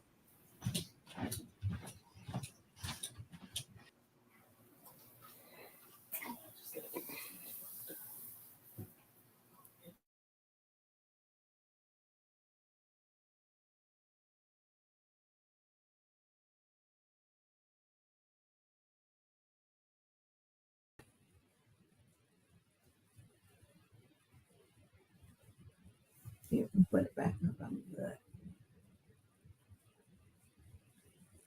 You ready? I'm ready. All right.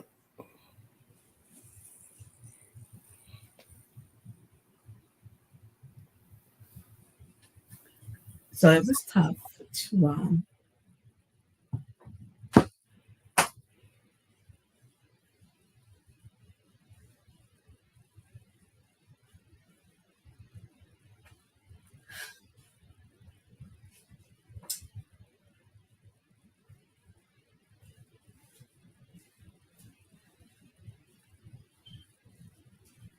it was tough.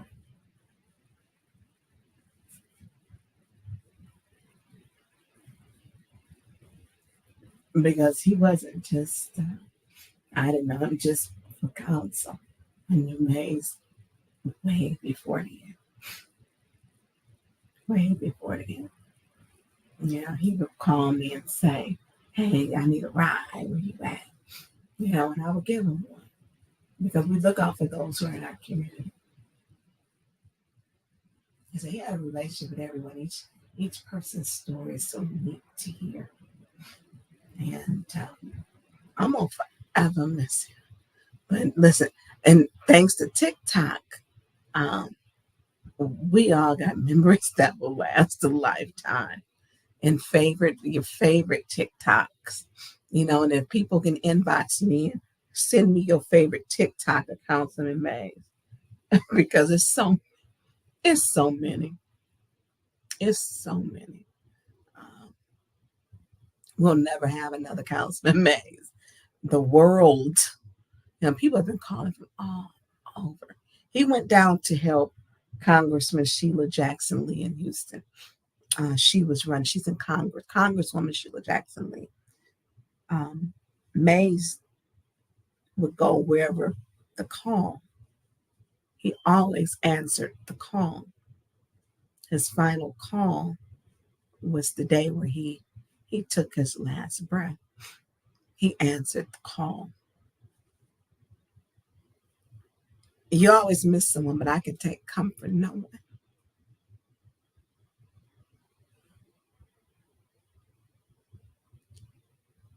he had a relationship with the Lord, and he believed. He believed.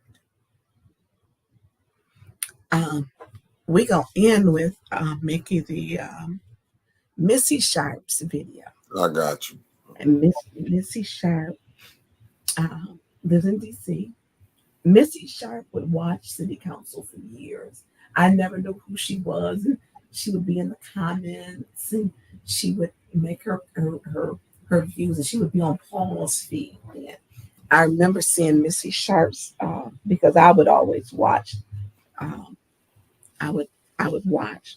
And so she followed city council. And we met Missy Sharp.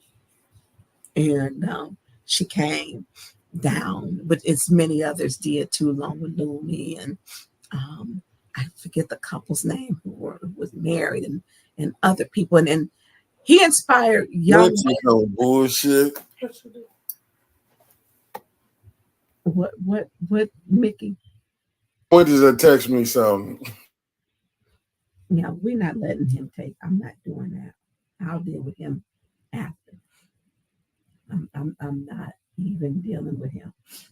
You know, this number one, this is the most inappropriate time. He don't even matter at this point. So for all the other ones who came, James Cochran shows up faithfully. Jay Nino shows up. Jay Nino was there. They went to arrest him to put him out. James Cochran, they put Arthur Whitson out that night. Whitson was put out. Was it 7 people were put out that one meeting that we had? I think it was 7. And he inspired young Black men to get involved in politics. You know how hard that is? He did something that was so amazing. Mays did something that was so amazing.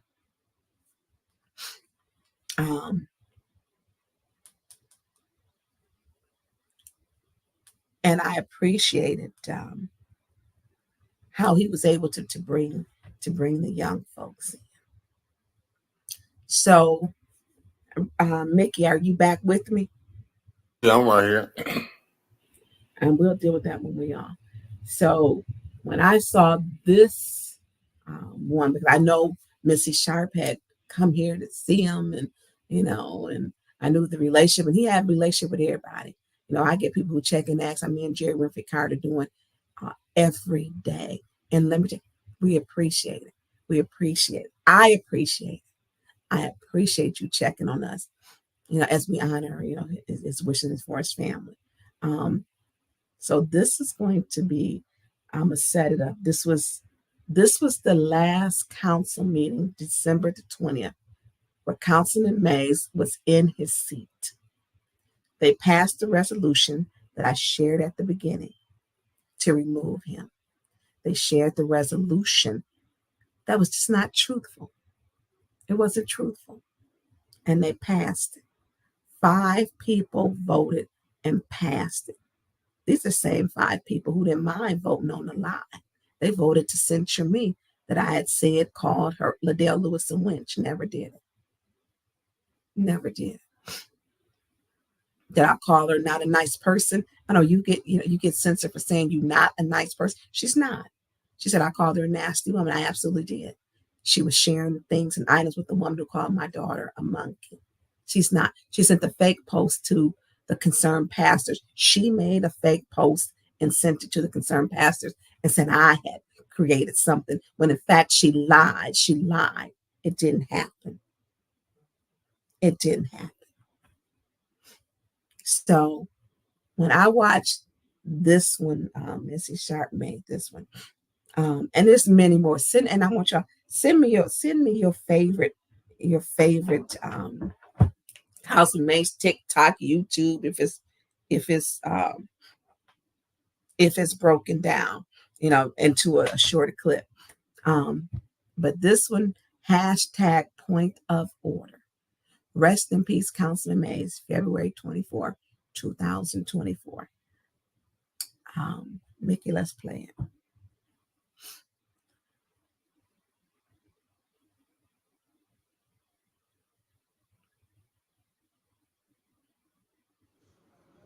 You know what we do at the Baptist church? We say, when you hear my home going.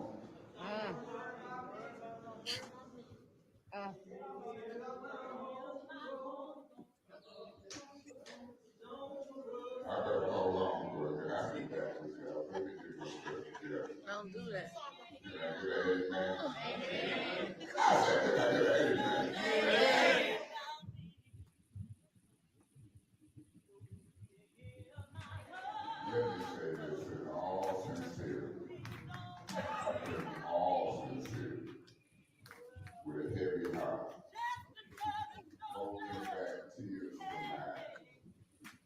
Y'all got some James Pettigrew, the civil rights movement. When you sing Martin Luther King, it was always somebody white knocking on. Now here you knocking on with me.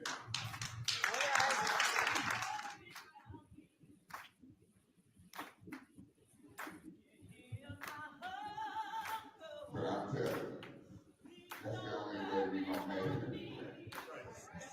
We gotta stick together.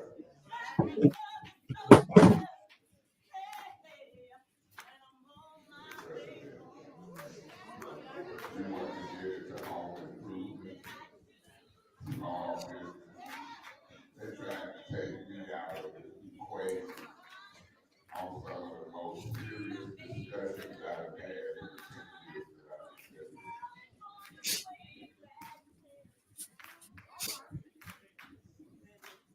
And I'm gonna keep on. I don't want that first ward unrepresented for no time. The first ward residents deserve a representative in the city.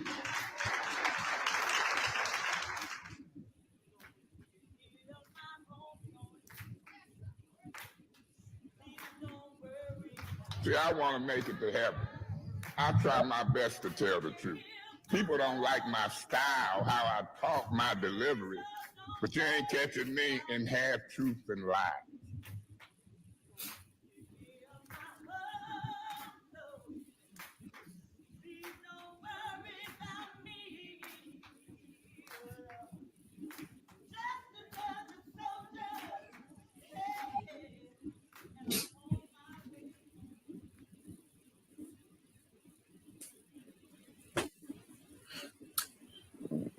That was my friend. That was my dude. And we share him with the world. As his family makes funeral arrangements, it's very fluid at this point. I chose to be positive and to talk about the things that made me smile, that made us all smile, or made us say, "Can you believe that?" You know, because we needed that. I needed it. You know,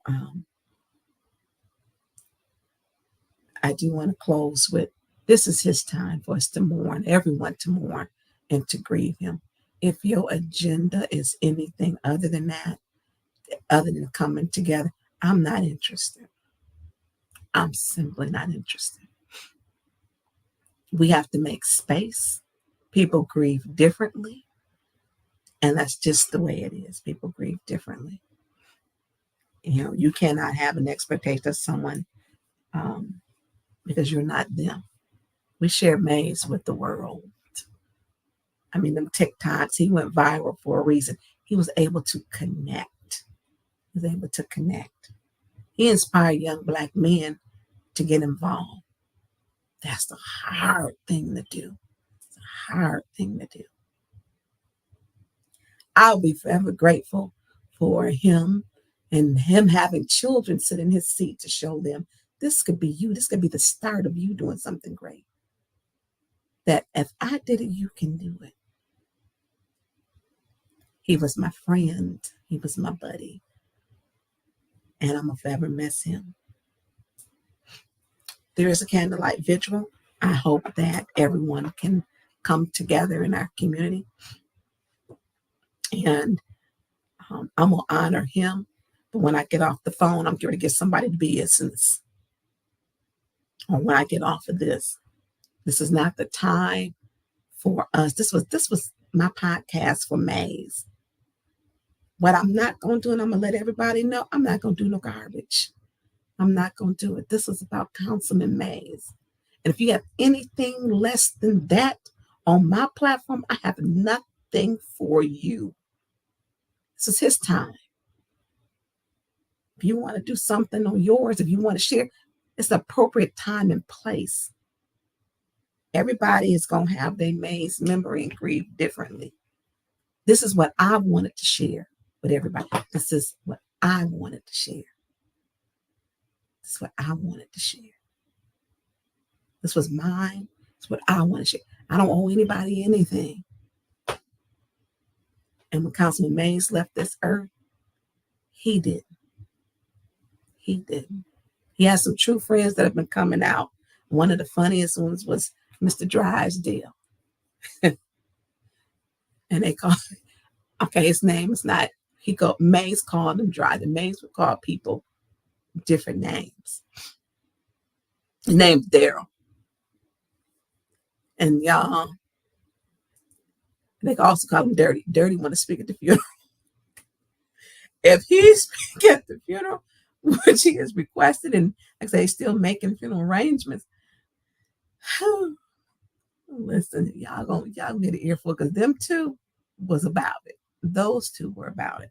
Mays had some great friends and great people that cared about him. And he lived his life on his own terms. And that's what we all have to accept. He lived his life on his own terms. Take whatever memory that you have that's precious to you and hold on to it. And there's so many more.